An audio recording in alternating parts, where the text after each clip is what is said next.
రెక్కలు చాపి పైకి గురుదామా అలయక సొమ్మసిల్లక పైకి గురుదామా పక్షిరాజు వలె రెక్కలు చాపి పైకి గురుదామా అలయక సొమ్మసిల్లక పైకి గురుదామా ఆ శాశ్వత లోకము కొరకు నిత్య రాజ్యము కొరకు ఆ శాశ్వత లోకము కొరకు నిత్య రాజ్యము కొరకు పక్షిరాజు వలె రెక్కలు చాపి పైకి గురుదామా అలయక సొమ్మసిల్లక పైకి గురుదామా ఈ లోక స్నేహితులు ఈ లోక బంధువులు జన్మనిచ్చిన తల్లిదండ్రులు ఈ లోక స్నేహితులు ఈ లోక బంధువులు జన్మనిచ్చిన తల్లిదండ్రులు ఎవరు లేక ఒంటరి స్థితిలో ప్రేమలన్నీ కోల్పోయినా ఎవరు లేక ఒంటరి స్థితిలో ప్రేమలన్నీ కోల్పోయినా క్రీస్తేసు ప్రేమలో సాగిపోదామా క్రీస్తేసు ప్రేమలో సాగిపోదామా పక్షిరాజు వలె రెక్కలు చాపి పైకి గురుదామా అలయక సొమ్మసిల్లక పైకి గురుదామా ఈ లోక పోరాటం సాతాను శోధనలు హృదయమును కృంగదీసిన ఈ లోక పోరాటం సాతాను శోధనలు హృదయమును కృంగదీసిన అడుగడుగున సంఖ్యలతో అడుగు వేయలేకున్నా అడుగడుగున సంఖ్యలతో అడుగు వేయలేకున్నా క్రీస్తేసు ప్రేమలో సాగిపోదామా క్రీస్తేసు ప్రేమలో ఎగిరిపోదామా పక్షిరాజు వలె రెక్కలు చాపి పైకి గురుదామా అలయక సొమ్మసిల్లక పైకి గురుదామా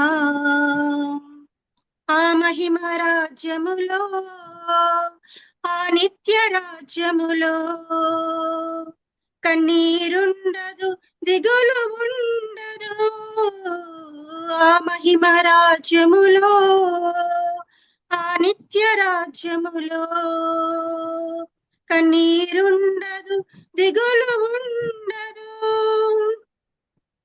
ఎల్లప్పుడూ సంతోషముతో ఎల్లప్పుడూ ఆనందముతో ఎల్లప్పుడూ సంతోషముతో ఎల్లప్పుడూ ఆనందముతో హల్లెలూయ గీతాలతో నిలిచిపోదామా హల్లెలూయ గీతాలతో నిలిచిపోదామా పక్షిరాజు వలె రెక్కలు చాపి పైకి గురుదామా అలయక సొమ్మసిల్లక పైకి గురుదామా పక్షిరాజు వలె రెక్కలు చాపి పైకి గురుదామా అలయక సొమ్మసిల్లక పైకి గురుదామా ఆ శాశ్వత లోకము కొరకు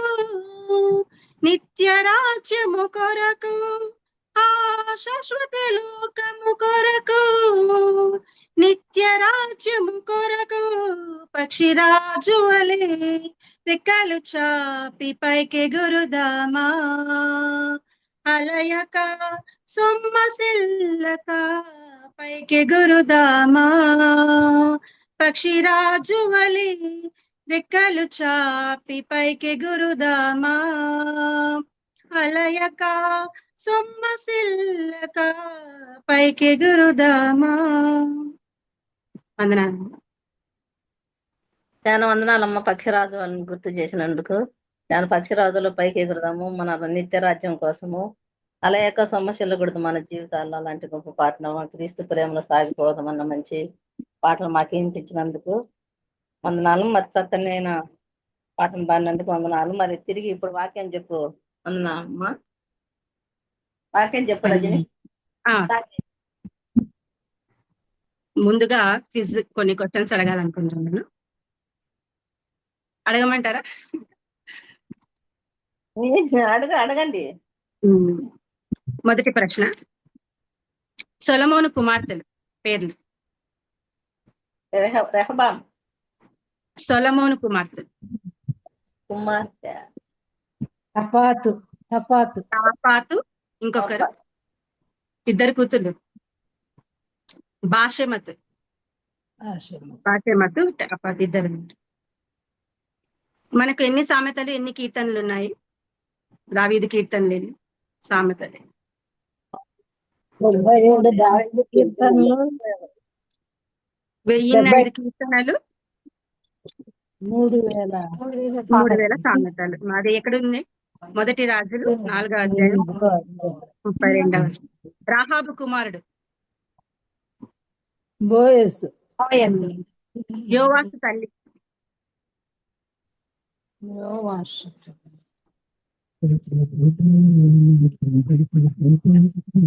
తెబీదా.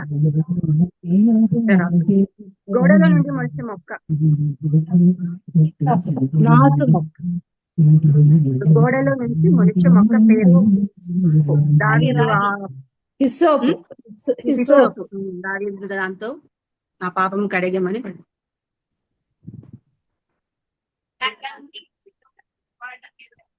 సొలొమోను యెహోవా మందిరంను ఎప్పుడు కట్ట ప్రారంభించింది? అతడు రాజైన తర్వాత ఏ సంవత్సరము ఆయన కట్టాలని ప్రారంభించాడు సొలొమోను యెహోవా మందిరాన్ని?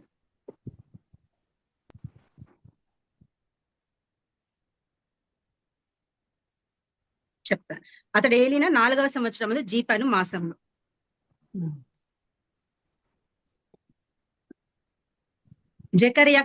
జకర్యా తండ్రి పేరు?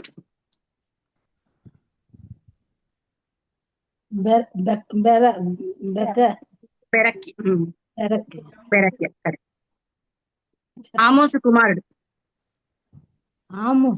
ఆమోజు ప్రవక్త. ఏషియా. మోయాబీయుల దేవత? కెమోషు దేవత. కరెక్ట్. యోనా తండ్రి పేరు? కరెక్టే చెప్తున్నారు. దేనారము అనగా ఎన్ని రూపాయలు? కింద ఫుట్ నోట్ లో రాసింది. దేనారం 106 రూపాయలని. కాదు, 106. మన బైబిల్ గ్రంథంలో అబ్రహాము కుమారుడుగా దేవుడు, ఇతడు అబ్రహాము కుమారుడే కదా అని ఒకరి గురించి అంటారు. ఆయన ఎవరు? అలాగే అబ్రహాము కుమార్తె అని కూడా అనిపించుకుంటుంది. నడుము వంగిపోయిన స్త్రీ. కరెక్ట్. 18 ఏళ్ల నుంచి బలహీనపరచు నడుముతో ఉన్నటువంటి ఆమె లూకాసు వార్తలో. బోయనర్గసు అని ఎవరిని? ఏం అర్థం? ఏమి?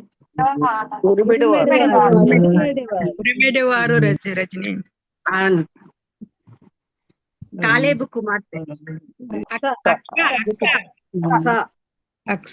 సొలొమోనుకు దేవుడు పెట్టిన పేరేంటి? దానికి అర్థం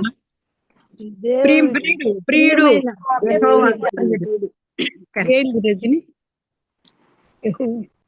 తబేరా అంటే అర్థం.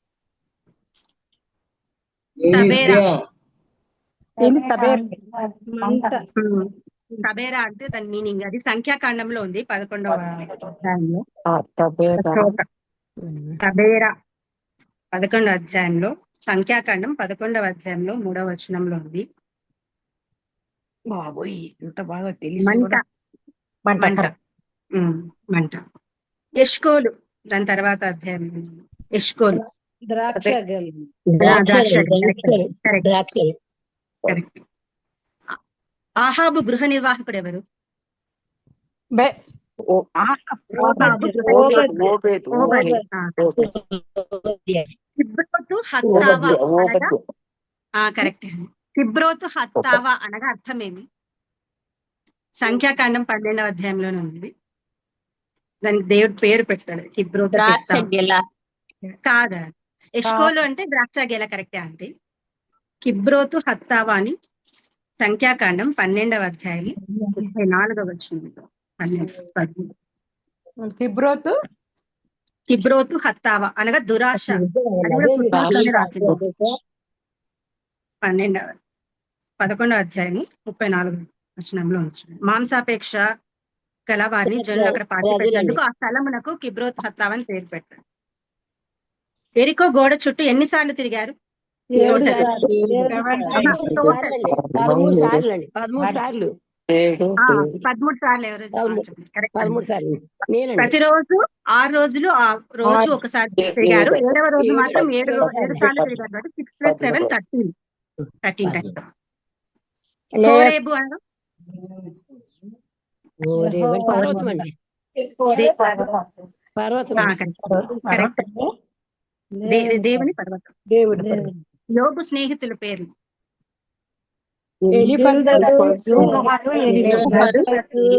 జోఫరు, బిల్దదు.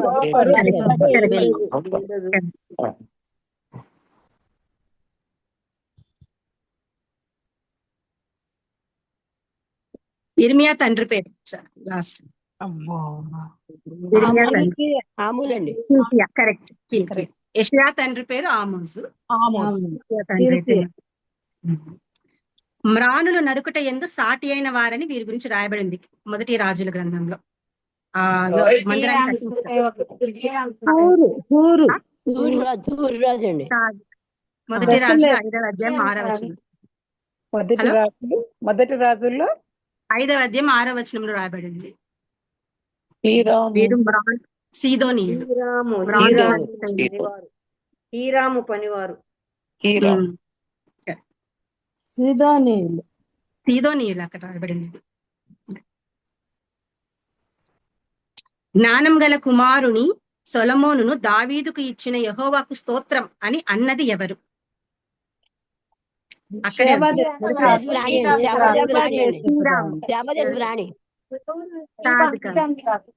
హీరాము. మొదటి రాజుల గ్రంథము 5వ అధ్యాయం 7వ వచనంలో అక్కడే ఉంది. జ్ఞానం గల కుమారుని సొలొమోన్ని దావీదుకి ఇచ్చిన యెహోవాకు స్తోత్రం అని అన్నది. చాలా థ్యాంక్స్ అని చాలా చక్కగా చెప్పిన అందరికీ. అలా మనం వాక్యంలోనికి వెళ్దాం.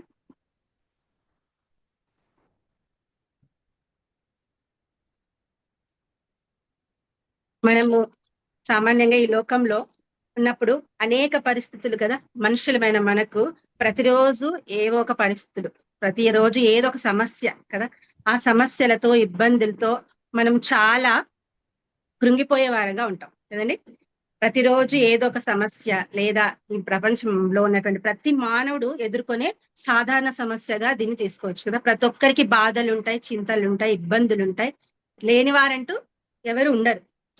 కానీ ఎక్కువగా ప్రపంచాన్ని కుదిపేసినవి ఎక్కువ ఏవంటే వ్యాధులు. ఆ వ్యాధులు భయంకరమైన వ్యాధులు వచ్చినప్పుడు అవి ఎంత భయంకరంగా ఉంటాయంటే వాటికి మందులు కనుక్కునేంత వరకు వాటిని భరించడం చాలా చాలా కష్టంగా ఉంటుంది కదండి. తర్వాత వాటికి మందులు కనిపెడుతూ వస్తుంటారు. అలా కానీ ఒక వ్యాధి ఉంది. ఆ వ్యాధి ఏదంటే మానసికమైన వ్యాధి.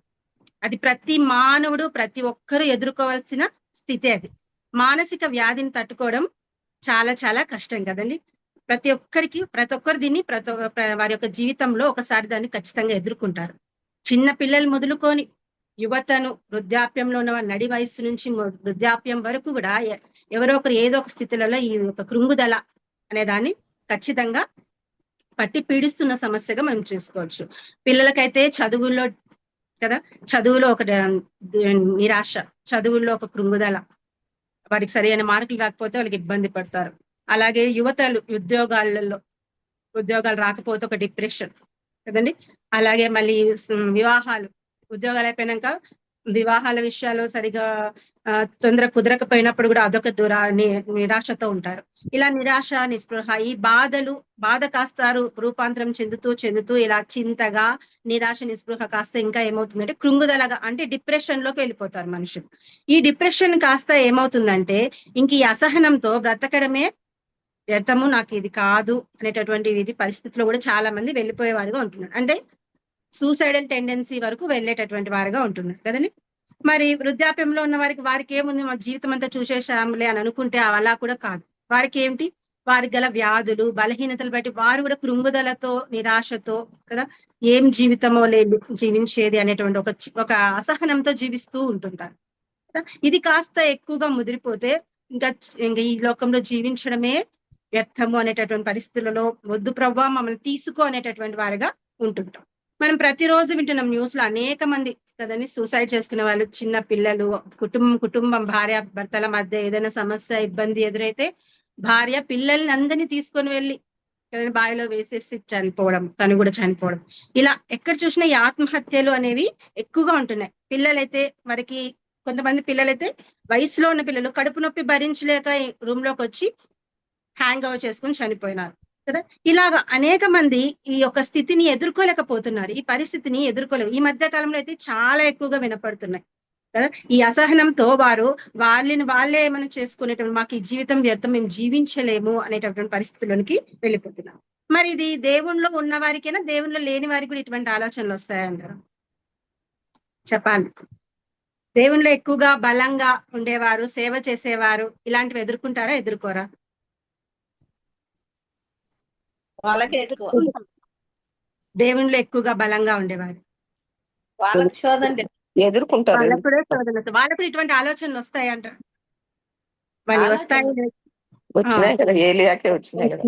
కాబట్టి వారి గురించి మనం పరిశుద్ధ బైబిల్ గ్రంథంలో ధ్యానం చేసుకుందాం. దేవుని పట్ల నమ్మకం, విశ్వాసత ఉన్న వారికి కూడా ఇవి వస్తాయా లేదా అనేది మన పరిశుద్ధ బైబిల్ గ్రంథంలో వారు వచ్చినప్పుడు, అటువంటి స్థితి వచ్చినప్పుడు వారు ఏ విధంగా ఎదుర్కొన్నారు, వాటి నుంచి ఏ విధంగా బయటపడ్డారు, వారు మనకి ఏం నేర్పిస్తున్నారు వాళ్ళ జీవితంలో, దేవుడు వాళ్ళకి ఎలా తోడై ఉన్నాడు, మనకు కూడా అలాగే తోడై ఉంటాడు. కాబట్టి దాని గురించి ధ్యానించుకుంటూ దేవుని వాక్యంలో ముందుకెళ్దాం.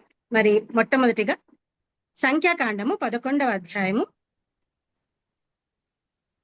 11వ వచనం చదువుతాను. సంఖ్యాకాండం 11వ అధ్యాయము 11వ వచనం. కాగా మోషే యెహోవాతో ఇట్లనెను, నీవేళ నీ సేవకుని బాధించితివి, నా మీద నీ కటాక్షము రానీయక ఈ జనులందరి భారమును నా మీద పెట్టనేలా? నేనే ఈ సర్వజనమును గర్భమున ధరించితినా? నేనే వీరిని కంటినా? పాలిచ్చి పెంచెడు తండ్రి పసిపిల్లలు మోయినట్లు నేను వీరి తండ్రులకు ప్రమాణపూర్వకంగా ఇచ్చిన దేశమునకు వీరి నీ రొమ్మున ఎత్తుకొని పొమ్మని నాతో చెప్పుచున్నావు. ఈ సమస్త ప్రజలకు ఇచ్చుటకు మాంసం నాకెక్కడిది? వారు నన్ను చూచి ఏడ్చుచు తినుటకు మాకు మాంసం ఇమ్మని అడుగుచున్నారు. ఈ సమస్త ప్రజలను ఒంటిగా మోయ నా వలన కాదు, అది నేను భరింపలేని భారం.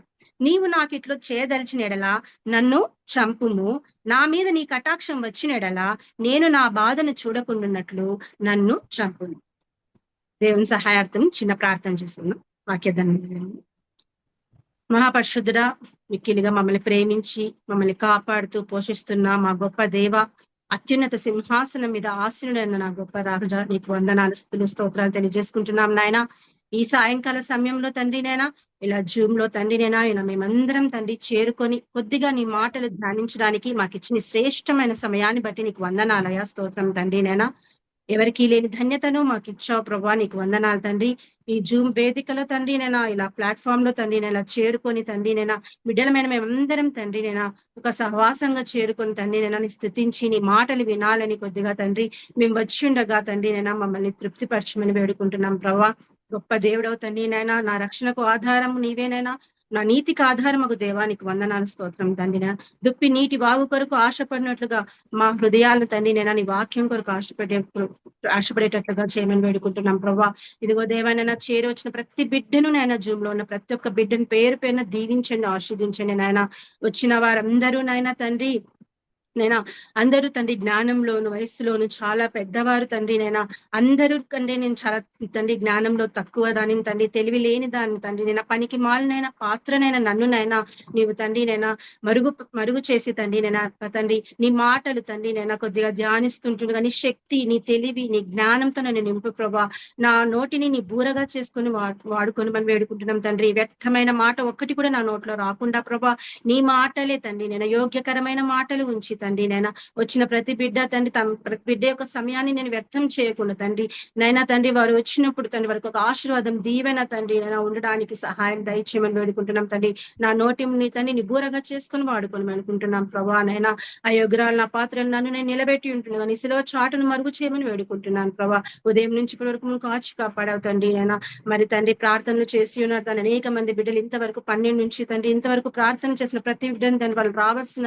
దీవెనలు కుమ్మరించండి ప్రభా నేను వారి యొక్క అవసరతలు అక్కర్లు తీర్చమని వేడుకుంటున్నాను ప్రభా నాకు ఇచ్చిన శ్రేష్టమైన సమయాన్ని బట్టి మీకు వందనాలు తండ్రి నాకు ఇచ్చిన శ్రేష్టమైన సమయాన్ని బట్టి కెస్యాంటికి వందనాలు తండ్రి నేను అందరికీ తండ్రి నేను మీ ఇక్కడ చేరవచ్చిన అందరికీ తండ్రి నేను మాకు ఇచ్చిన సమయాన్ని బట్టి నీ కృతజ్ఞతాస్తులు చెల్లిస్తూ తండ్రి ఇచ్చిన సమయాన్ని తండ్రి నేను మీ పాదాల వద్ద ఉంచి తండ్రి నేను తగ్గించుకుంటూ నీ నామాన్ని మాత్రమే హెచ్చిస్తూ తండ్రి నేను అతి త్వరలో రానేను అతి పరిశుద్ధులైన ఏ శక్తి గల నామములో ప్రార్థించి వేడుకుంటున్నాం తండ్రి ఆమేన్. మరి ఇక్కడ సంఖ్యాకాండం 11వ అధ్యాయంలో చూసినట్లుగా మనము ఇక్కడ ఎవరండి చెప్తున్నది మోషే గారు. మోషే అంతకు ముందు మోషే ఎన్ని అద్భుతాలు చేశాడు, ఎన్ని ఆశ్చర్య క్రియలు దేవుడు చేస్తుంటే దేవుడు ఆయన ద్వారా చేయించాడు కదా. అటువంటి గొప్ప నాయకుడిగా ఇశ్రాయేలు జనాంగానంతా నడిపించుకొని వస్తున్నటువంటి మోషే ఏమంటున్నాడు ఇక్కడ ఈ 15వ వచనంలో ఏమంటున్నాడు, నా మీద నీ కటాక్షం వచ్చినలా నేను నా బాధను చూడకున్నట్లు నన్ను చంపుము అంటున్నాడు.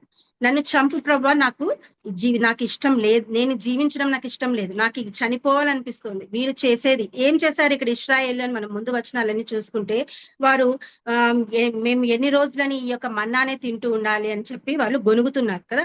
మాకు మాంసం కావాలని మాంసాపేక్షతో ఉండగా అడుగుతున్నటువంటి వారుగా ఉన్నారు. మరి అటువంటి పరిస్థితిలో ఉంటున్నప్పుడు వారు ఏడుస్తున్నారు. ఈ యొక్క 10వ వచనంలో 11వ అధ్యాయము 10వ వచనంలో మనం చూసినట్లయితే జనులు తమ తమ కుటుంబములలో ఎవరి గుడారపు ద్వారం వద్ద వారు ఏడవగా మోషే వినెను. వారు ఏడుస్తున్నారు, సనుగుతున్నారు, గొనుగుతున్నారు. ఇటువంటివన్నీ విన్నప్పుడు మోషేకి నిరాశ వచ్చింది. నిరాశతో ఆయన ఏమంటున్నాడు, ఈ ప్రజలందరినీ వీరి భారం అంతా నేనే మోయాలనా, నేనేమన్నా వీళ్ళని కన్నానా అని దేవునితో యెహోవాతో క్వశ్చన్ అడిగేవాడిగా ఉంటున్నాడు కదా.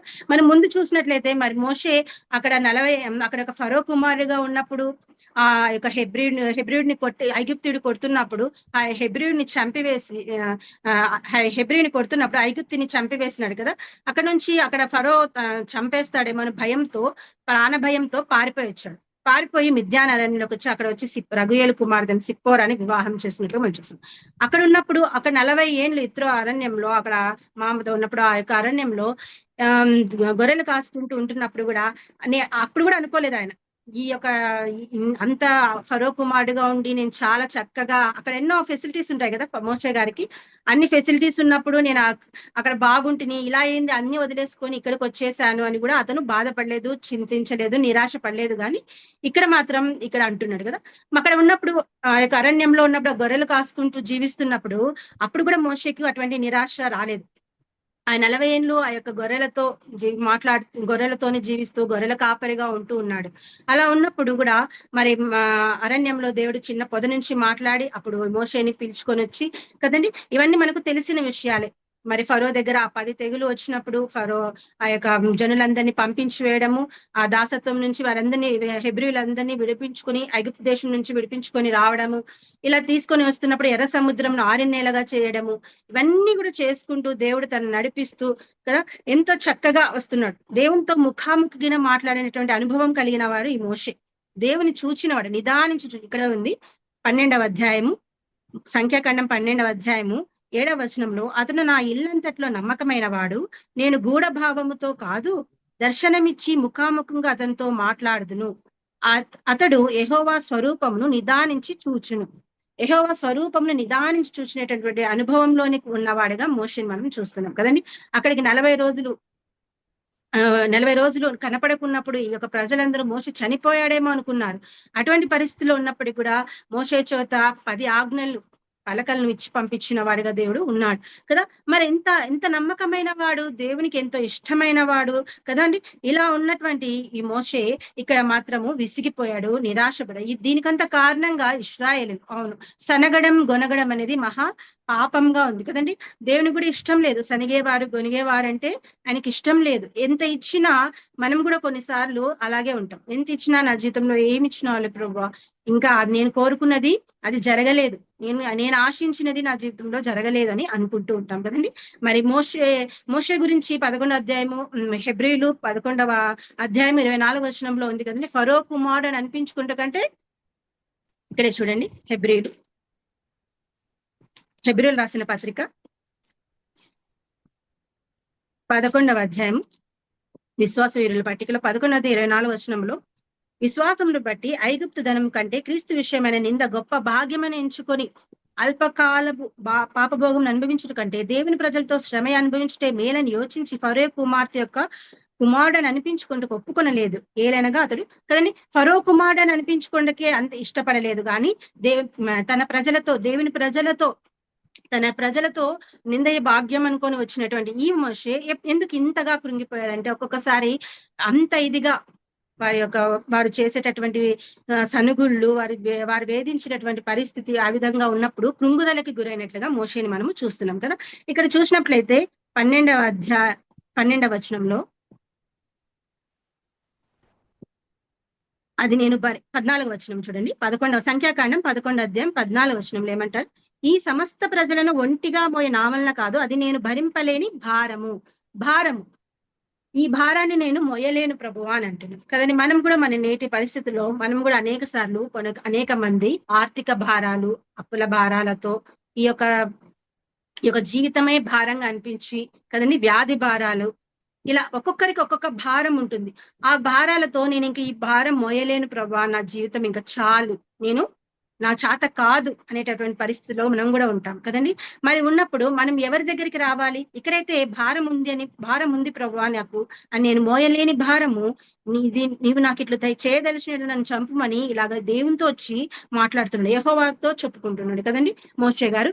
మరి మనం కూడా ఎక్కడికి రావాలి? మన భారాలు కూడా ఎక్కువైనప్పుడు మనం కూడా ఎక్కడికి రావాలి? మన దేవుని దగ్గరికి రావాలి. మన భారాలు మన నెత్తి మీదే పెట్టుకొని ఒకవేళ సమస్యలు ఎక్కువైతే గినా మనకు దేవుని దగ్గర రావాలనే ఆలోచన కూడా రాదు ఒక్కొక్కసారి. ఎందుకంటే మనం ఆ భారాలే ఎక్కువైపోయింటాయి. ఏం చేద్దాంలే ప్రార్థన, నాకు ఇన్ని భారాలు ఉన్నాయి, నేను ఆ ప్రార్థన కూడా మనస్ఫూర్తిగా చేయలేం. చాలా కొద్దిగా ఏదో కొంచెం స్థుతించాలి, మనస్ఫూర్తిగా ఆయన ఆరాధించాలి, ఆయన మహింపరచాలి, ఆయన్ని ధ్యానించాలి అనేటటువంటి ఇదిగా రాము. కానీ కేవలం ఏదో నామకార్థంగా వచ్చి ఆయన ప్రార్థన చేయాలనుకుని వెళ్ళేవారని ఉంటాం. కానీ దేవుడు ఏమంటున్నాడు ఇక్కడ, కీర్తనలు 55వ అధ్యాయము 22వ వచనంలో ఏమంటారండి? 55 22వ వచనం, నీ భారం యెహోవా మీద మోపము, ఆయనే నిన్ను ఆదుకొనును కదా. భారాన్ని ఆయన మీద మోపమని దేవుడు చెప్తున్నాడు. కానీ మనం ఏమేం చేస్తాం? మన భారాలు మనమే. ఇక్కడ మరి ఒక సేవకుడు చెప్తుంటే విన్నాను, ఒక అతను బండి మీద వెళ్తున్నాడు. అక్కడ రోడ్లో వెళ్తూ ఉంటే పక్కన ఒక స్త్రీ వెళ్తా ఉంది. ఆమె తల మీద చాలా బరువైన వస్తువులన్నీ పెట్టుకొని వెళ్తూ ఉంది. వెళ్తూ ఉంటే ఈయనకి ఏమనిపించిందంటే, చాలా మధ్యాహ్నం వేళ పాపం ఆమె అంతగా మోసుకొని వెళ్తుంది. స్టాప్ చేసి ఎక్కమ్మ బండి అని చెప్తే ఆమె చాలా సంతోషంగా బండి ఎక్కింది. బండి ఎక్కినప్పుడు మళ్ళీ వెళ్తూ ఉంటే అతను కొద్దిసేపు తర్వాత చూశాడు, అతను సైడ్ మిర్రర్ నుంచి చూశాడు. ఆమె వెనకలు కూర్చున్నప్పుడు ఆమె కూర్చుంది, కానీ ఆమె తల మీద కూర్చొని ఉంది, తల మీద మాత్రం ఆ వస్తువుని అలాగే పెట్టుకోను అన్నమాట. అతను దిగి వచ్చి, కాదమ్మా నేను కూర్చోమన్నాను కదా, ఇక్కడ బరువు ఉందనే కదా నేను కూర్చోమనిండేది, మళ్ళీ నువ్వెందుకు మళ్ళీ నీ నెత్తి మీద భారం పెట్టుకున్నావంటే, వద్దులే బాబు, నన్ను మోయడమే నీకు చాలా కష్టము, నీకు మళ్ళీ ఇది కూడా నా తల మీద భారం దేవుడు నీకు ఎందుకులే, బరువు అవుతుందని నేను పెట్టలేదు అని అంటుంది. చూడండి, కానీ ఇలాగే మనం కూడా అంతే తెలివిలేగా ఇలాగే మనం కూడా ఆలోచిస్తుంటాం కదా. కొన్ని పెడతాం దేవుని దగ్గర, కొన్ని భారాలు మనమే చేసుకోగలమేమో అని ఆలోచించేవారుగా ఉంటాం. మన స్ఫూర్తిగా వచ్చి ఆయన సన్నిధిలో మనము అడిగితే ఖచ్చితంగా నీ భారం నా మీద మోపము అంటున్నాడు. ఆయనే చెప్పారు కదా, నీ భారం నా మీద మోపము, నేను నిన్ను ఆదుకుంటాను అంటున్నాడు. ఆదుకుని దేవుడై ఉన్నాడు కాబట్టి మనం ఆయన మీద ఆనుకునే వారంగా ఉండాలి. అప్పుడు ప్రభువు మన భారాలు తీసివేసేవాడిగా ఉన్నాడు. మోషే ఆ విధంగానే వచ్చాడు, తన భారాన్ని దేవుని దగ్గర చెప్పుకుంటున్నాడు. ప్రభువా, ఈ భారం నేను భరింపలేను, వీరి సనుగులు వీరి గొనుగులు నువ్వు ఎంత ఇచ్చినా వీరికి సంతోషం లేదు, నెమ్మది లేదు. వీరు నన్ను చాలా విసిగిస్తున్నారు. అవును, ఇలాగే విసిగించింది అంట. ఎవరండి? పెనిన్న, హన్నాని కదా. మరి పెనిన్న హన్నాని ఇంతగా విసిగించినప్పుడు మరి ఆమె కూడా అలాగే బాధపడింది కదా. హన్నా కూడా ఎంత విసిగిపోయింది, బహు చింతాక్రాంతురాలై. నిజంగా స్త్రీలమైన మనం కూడా ఎవరి మీదైనా అలా గొనుగుతుంటే వెంటనే మానుకోవాలి. వీటి గొనుగులను మనము మానేసుకునే వారిగా ఉండాలి. ఈ గొనుగుడు అనేది, గొనుగుడు అనేది ఎంతగా ఇదవుతుందంటే, ఇక్కడ మోషేని కూడా ఎంతో ఇబ్బంది. అంత నాయకుడు, ఎన్నో చూసినటువంటి ఈయన మరి దేవునితో ముఖాముఖిగా మాట్లాడిన వాడు, ఎంతో మరి అటువంటి ఆయన ఈ యొక్క భారాన్ని నేను మోయలేను, వీరి గొనుగులు వీరి ఏడ్చేవని నేను నా చేత కావడం లేదు. వారు ఏడవగా విన్నాడంట. కోపం బహుగా రగులుకొని వారు ఏడ్చుట చూసినటువంటి మోషే, ఈ భారం నేను మోయలేను ప్రభువా అని అన్నప్పుడు దేవుడు అతనికి మంచి సలహానిచ్చి తర్వాత తన భారాన్ని తీసివేసినట్లుగా మనం చూస్తున్నాం. నీవొక్కడివే వద్దు, ఇలాగ 70 మందిని నియమించి, ఇలాగ కొన్ని గృహాలకు ఒక నాయకుని విధించి అలా 70 మందిని నియమించి, దేవుడు ఒక చక్కని ఆలోచన మనం చూస్తాం కదండి. ఇక్కడే సామెతలు 16వ అధ్యాయం మొదటి 1-2 వచనాలు ఏమున్నది? హృదయాలోచనలు అయితే మనుషుని వశము, కానీ చక్కని ప్రత్యుత్తరం ఇచ్చుటకు యెహోవా వలన కలుగు కదా. చక్కని ప్రత్యుత్తరం ఇచ్చేవాడు మనకు. మనం ఆయన దగ్గర మనం పెట్టుకోవాలి. మన యొక్క ఆలోచనలు ఆయన దగ్గర ఉంచాలి, ప్రభు దగ్గర ఉంచాలి. దేవా, నాకు ఇలా ఉంది, నాకు ఈ భారం ఉంది, నేను ఇది మోయలేకున్నాను ప్రభువా, నీవే నాకు సహాయం చేయి, నువ్వు నన్ను ఆదుకుంటానన్నావు కదా అన్నప్పుడు మరి మోషేకి దేవుడు ఏం చెప్పాడు ఇక్కడ కదండి? చక్కని ప్రత్యుత్తరం ఇచ్చి ఆయన యొక్క భారాన్ని తీసివేసిన వాడిగా మనం చూస్తున్నాం. అలాగే అదే అధ్యాయము 3-4 వచనాలు కూడా మనం చూసినట్లయితే, నీ పనుల భారము యెహోవా మీద నుంచుము, అప్పుడు నీ ఉద్దేశంలో సఫలము. మన పనుల భారం, మనకి ఏదైతే పనుల భారం ఉన్నాయో వాటిని ఆయన మీద ఉంచితే ఆయనే మనకు మన ఉద్దేశాలని సఫలం చేసేవారిగా ఉన్నాడు కదా. మరి మన భారాలు ఏవైతే ఉన్నాయో ఆయన ముఖ్యంగా మన పాప భారాన్ని తీసివేసిన వారు కదండి. అది తీసివేయడం ఎవరికి అసాధ్యం కాదు. మనమైతే ఆ పాప భారాన్ని అసలుకే తొలగించుకోలేం కదండి. మరి అటువంటప్పుడు ఆ యొక్క తన కుమారుని లోకానికి పంపించి ఆ పాప భారాన్ని అంతే తీసివేసి, మత్తయి సువార్త 11:28 వచనంలో ఉన్నట్లుగా, ప్రయాసపడి భారం ఇచ్చిన సమస్త జనులారా నా యుద్ధకు రండి, నేను మీకు విశ్రాంతి కలుగజేస్తానని చెప్పి దేవుడు పాప భారాన్ని అంతా మనకు తీసివేశారు. ప్రయాసపడి భారం మోస్తున్నారు ఈ లోకంలో, మీరందరూ నా యుద్ధకు రండి, నేను మీకు విశ్రాంతి కలుగజేస్తాను. నా పాదాల దగ్గర, ఆయన పాదాల దగ్గర చేరుకున్నప్పుడు మాత్రమే మనకు విశ్రాంతి దొరుకుతుంది. ఆయన సన్నిధిలో మాత్రమే మనకు సమాధానం దొరుకుతుంది. ఆయన సన్నిధిలో మాత్రమే మనకు సమాధానము, సంతోషము, నెమ్మది, భారం నుంచి విడుదల కదండి, ఇవన్నీ మనకు దొరికేవిగా ఉన్నాయి. కాబట్టి మనకి ఈ లోకంలో పనుల భారం అయితేనేమి, అప్పుల భారాలు అయితేనేమి, ఇటువంటి భారాలు అయినప్పటికీ కూడా వాటిని మనము మన దేవుని పాదాల దగ్గర ఉంచాలి. మోసేటువంటి వారే ఆ యొక్క స్థితిని ఎదుర్కోలేకపోయినారు, సొమ్మసిల్లారు, అలసిపోయిన వారుగా ఉన్నాడు. ఈ ఒక ప్రజలతో అలసిపోయాడు మోషే కదా. అటువంటి మోషే, దేవుణ్ణి ముఖాముఖిగా చూసిన ఈ మోషే కూడా అటువంటి పరిస్థితిని ఎదుర్కొన్నాడు అంటే మనం ఎంతటి వారం అండి కదండి. మరి మనం కూడా అలాంటి వారమే, మనం కూడా ఇటువంటి వాటిని ఎదుర్కోవాల్సి వస్తుంది. కాబట్టి మనకి ఇక్కడ చెప్పడానికి మనకొక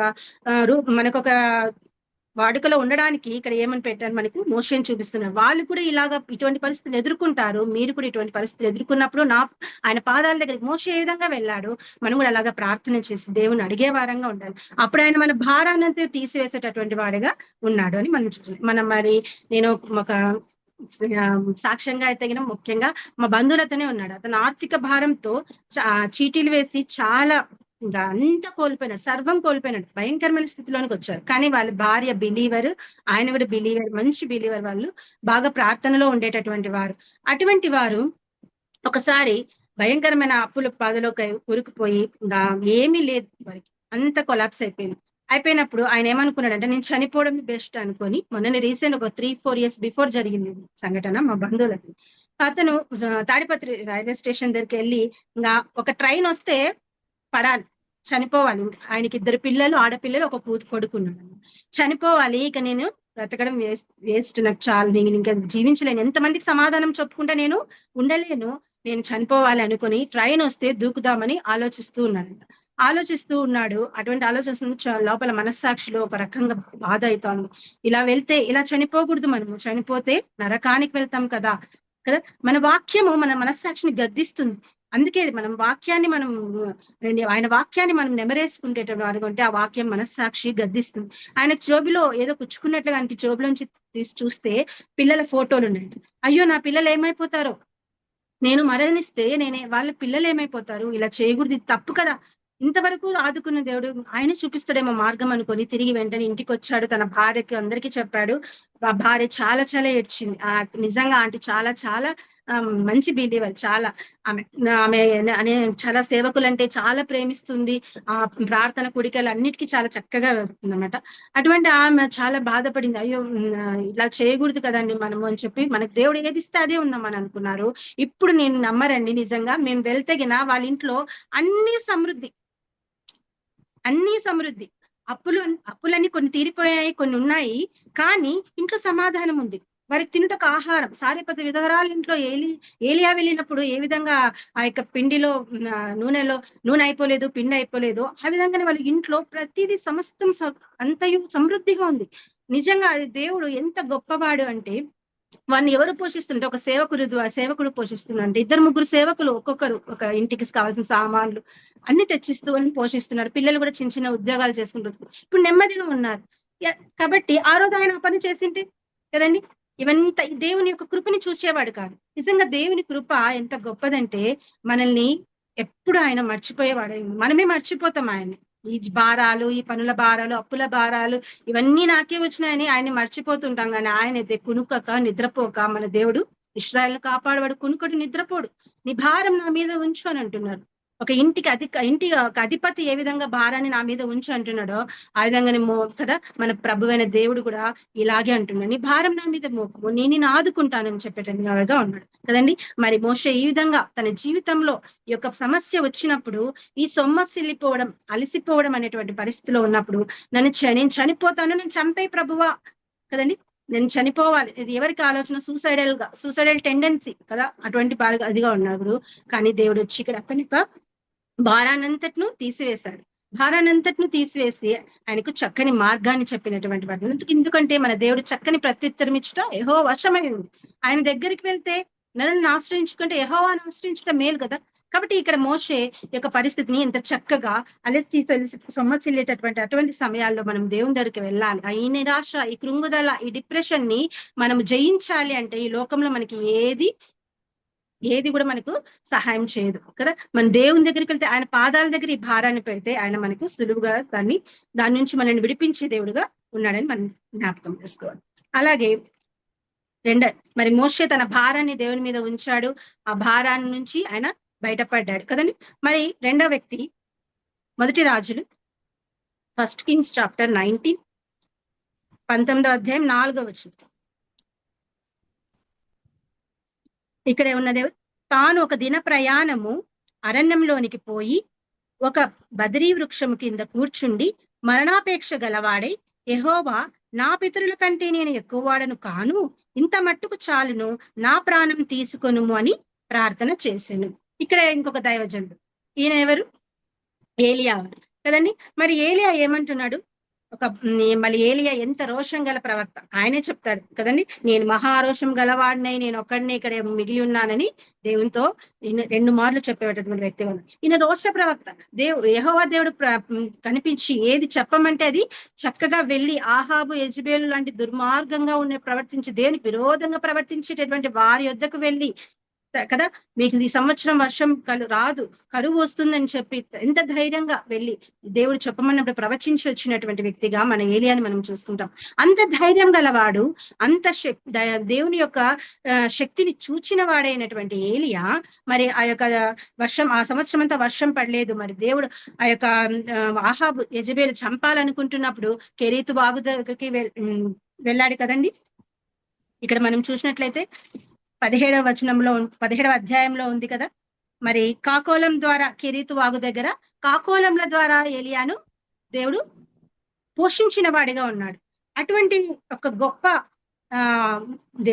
దేవుని యొక్క కృపను చూచినటువంటి వాడిగా ఏలియా ఉన్నాడు కదా. కాకోలంల ద్వారా ఆహారం, ఆ కెరీతు వాగు యొద్ద నీటిని త్రాగుతూ జీవించాడు. ఆ కెరీతు వాగు కూడా ఆ వర్షాలు లేక, 7 వర్షాలు లేక ఎండిపోయినటువంటి స్థితిలో ఉంటున్నప్పుడు మరి సారెపత విధవరాల దగ్గరికి దేవుడు పంపించిన వాడిగా ఉన్నాడు.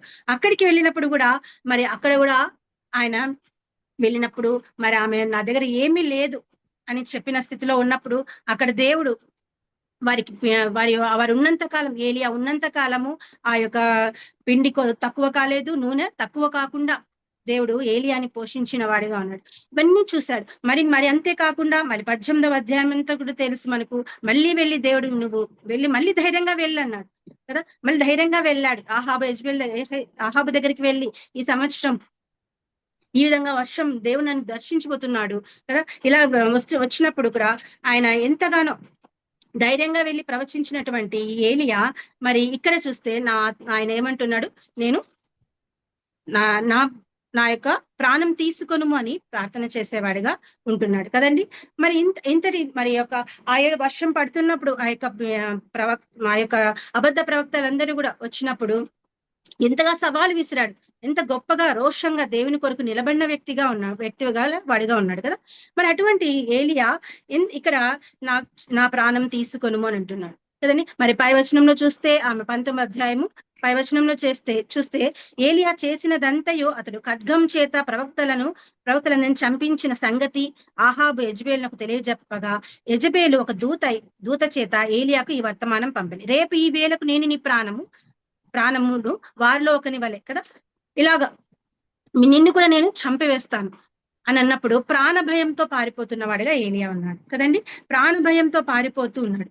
మరి తాను ఒక దిన ప్రయాణం అరణ్యంలోనికి వెళ్ళి ఒక బదరీ వృక్షం దగ్గర కూర్చొని అలసిపోయిన వాడిగా ఉన్నాడు కదా. అక్కడ అరణ్యంలో ఆయనకు అప్పుడు కెరీతు వాగు దగ్గర అయితే కాకులు ఉన్నాయి, లేదా వాటర్ ఉంది, వాగు ఉంది కాబట్టి ఇవి తాగి ఇది తిని బ్రతకచ్చు అని అనుకున్నాడు. అక్కడ ఒక సూచన కనపడిందని ధైర్యంగా ఉన్నాడు. మరి అక్కడ సారెపతు విధవరాల ఇంట్లోనూ కొద్దిగా పిండి ఆ కొద్ది నూనె ఉందని ధైర్యంగా ఉన్నాడు. మరి ఈ అరణ్యంలో వెళ్ళినప్పుడు ఆయనకి ఏమి కనపడలేదు. ఒక దినమంతా ప్రయాణం చేసి అరణ్యంలోకి పారిపోతున్నాడు. మరణాపేక్షతో అక్కడి నుంచి తప్పించుకోవాలని ప్రాణభయంతో పారిపోతున్నాడు. ప్రాణభయంతో పారిపోతున్నప్పుడు అక్కడ ఏమి లేవు, అరణ్యంలో ఏవి కనపడలేదు ఆయన. ఇక నా జీవితం అయిపోయింది, ఇంకా నేను చనిపోతానేమో అనేటటువంటి పరిస్థితిలోనికి వచ్చాడు కదండి. మరి ఇంత మట్టుకు నాకు చాలు ప్రభువా, నీవు నా ద్వారా జరిగించిన కార్యాలు ఇంత మట్టుకు నాకు చాలు, నా ప్రాణం తీసుకో అని అడుగుతున్నటువంటి వాడిగా మనం చూస్తున్నాం అని ప్రార్థన చేశాను. అతడు బదరీ వృక్షం కింద పరుండి నిద్రించుచుండగా ఒక దేవదూత వచ్చి అతని ముట్టి. ఇక్కడ చూసినట్లయితే దేవుడు ఒక పక్షి ద్వారానో లేదా ఒక జంతువుల ద్వారా లేదా వాగు ఉంటేనే నీళ్లు కదండి, లేదా ఒక ఇల్లు ఉంటేనే అక్కడ వెళ్ళి భోజనం ఉంటుంది అనేటటువంటి పరిస్థితి కాదు. కానీ ఏమీ లేకున్నా శూన్యంలో నుంచి కూడా ఎవరు వచ్చి మనకు సేవ చేశారు? ఇక్కడ దేవదూత ద్వారా వచ్చింది. దేవదూత ద్వారా కూడా తన యొక్క ప్రవక్తలను దేవుడు పోషించిన వాడిగా ఉన్నాడు కదా. దేవదూత వచ్చి చూడండి, ఇక్కడ అసలు ఏలియా అనుకోయిండాడు, నేను ఇక్కడ ఎవరు ఏమీ కనపడలేదు, అరణ్యంలో ఏ ఇల్లు లేదు, అక్కడైతే సారెపతు విధవరాలు నిన్నది ఆ ఊరిలో, మరి అక్కడైతే కాకోలము వాగు నిన్నది, మరి ఇక్కడ ఏమీ లేదు, ఏ సూచన నాకు కనపడడం లేదు, ఇక అయిపోయింది నా జీవితము, నేను చాలే ప్రభువా, నా ప్రాణం తీసుకో, నేను చనిపోవాలనుకుంటున్నా, ప్రాణం తీసుకో అని అడుగుతున్నాడు. కానీ దేవదూతలు కూడా కదా, దేవదూతల ద్వారా కూడా ఆయన తన మనుషులకు పంపించేవాడుగా ఉన్నట్టుగా చూస్తున్నాం. మరి దేవదూత వచ్చి అతన్ని ముట్టి నీవు లేచి భోజనం చేయమని చెప్పాను. అతడు చూచినంతలో అతని తల దగ్గర నిప్పుల మీద కాల్చబడిన అప్పం, చూడండి, నిప్పుల మీద కాల్చబడిన అప్పం, అప్పుడే వేడిగా ఉన్నటువంటి అప్పం కదండి, నిప్పుల మీద కాల్చబడినటువంటి అప్పం ఉంది. ఆ నీళ్ళ బుడ్డితో పాటు నీళ్లను, అక్కడేదో బాగు కనపడలేదు, లేదా ఏదో వింటి నీళ్ళు వచ్చినాయని కాదు కానీ కదా, దేవుడు నీళ్ళ బుడ్డిని కూడా పంపించాడు దేవదూత. ఇంత గొప్ప దేవుడై ఉన్నాడు కదండి మన దేవుడు.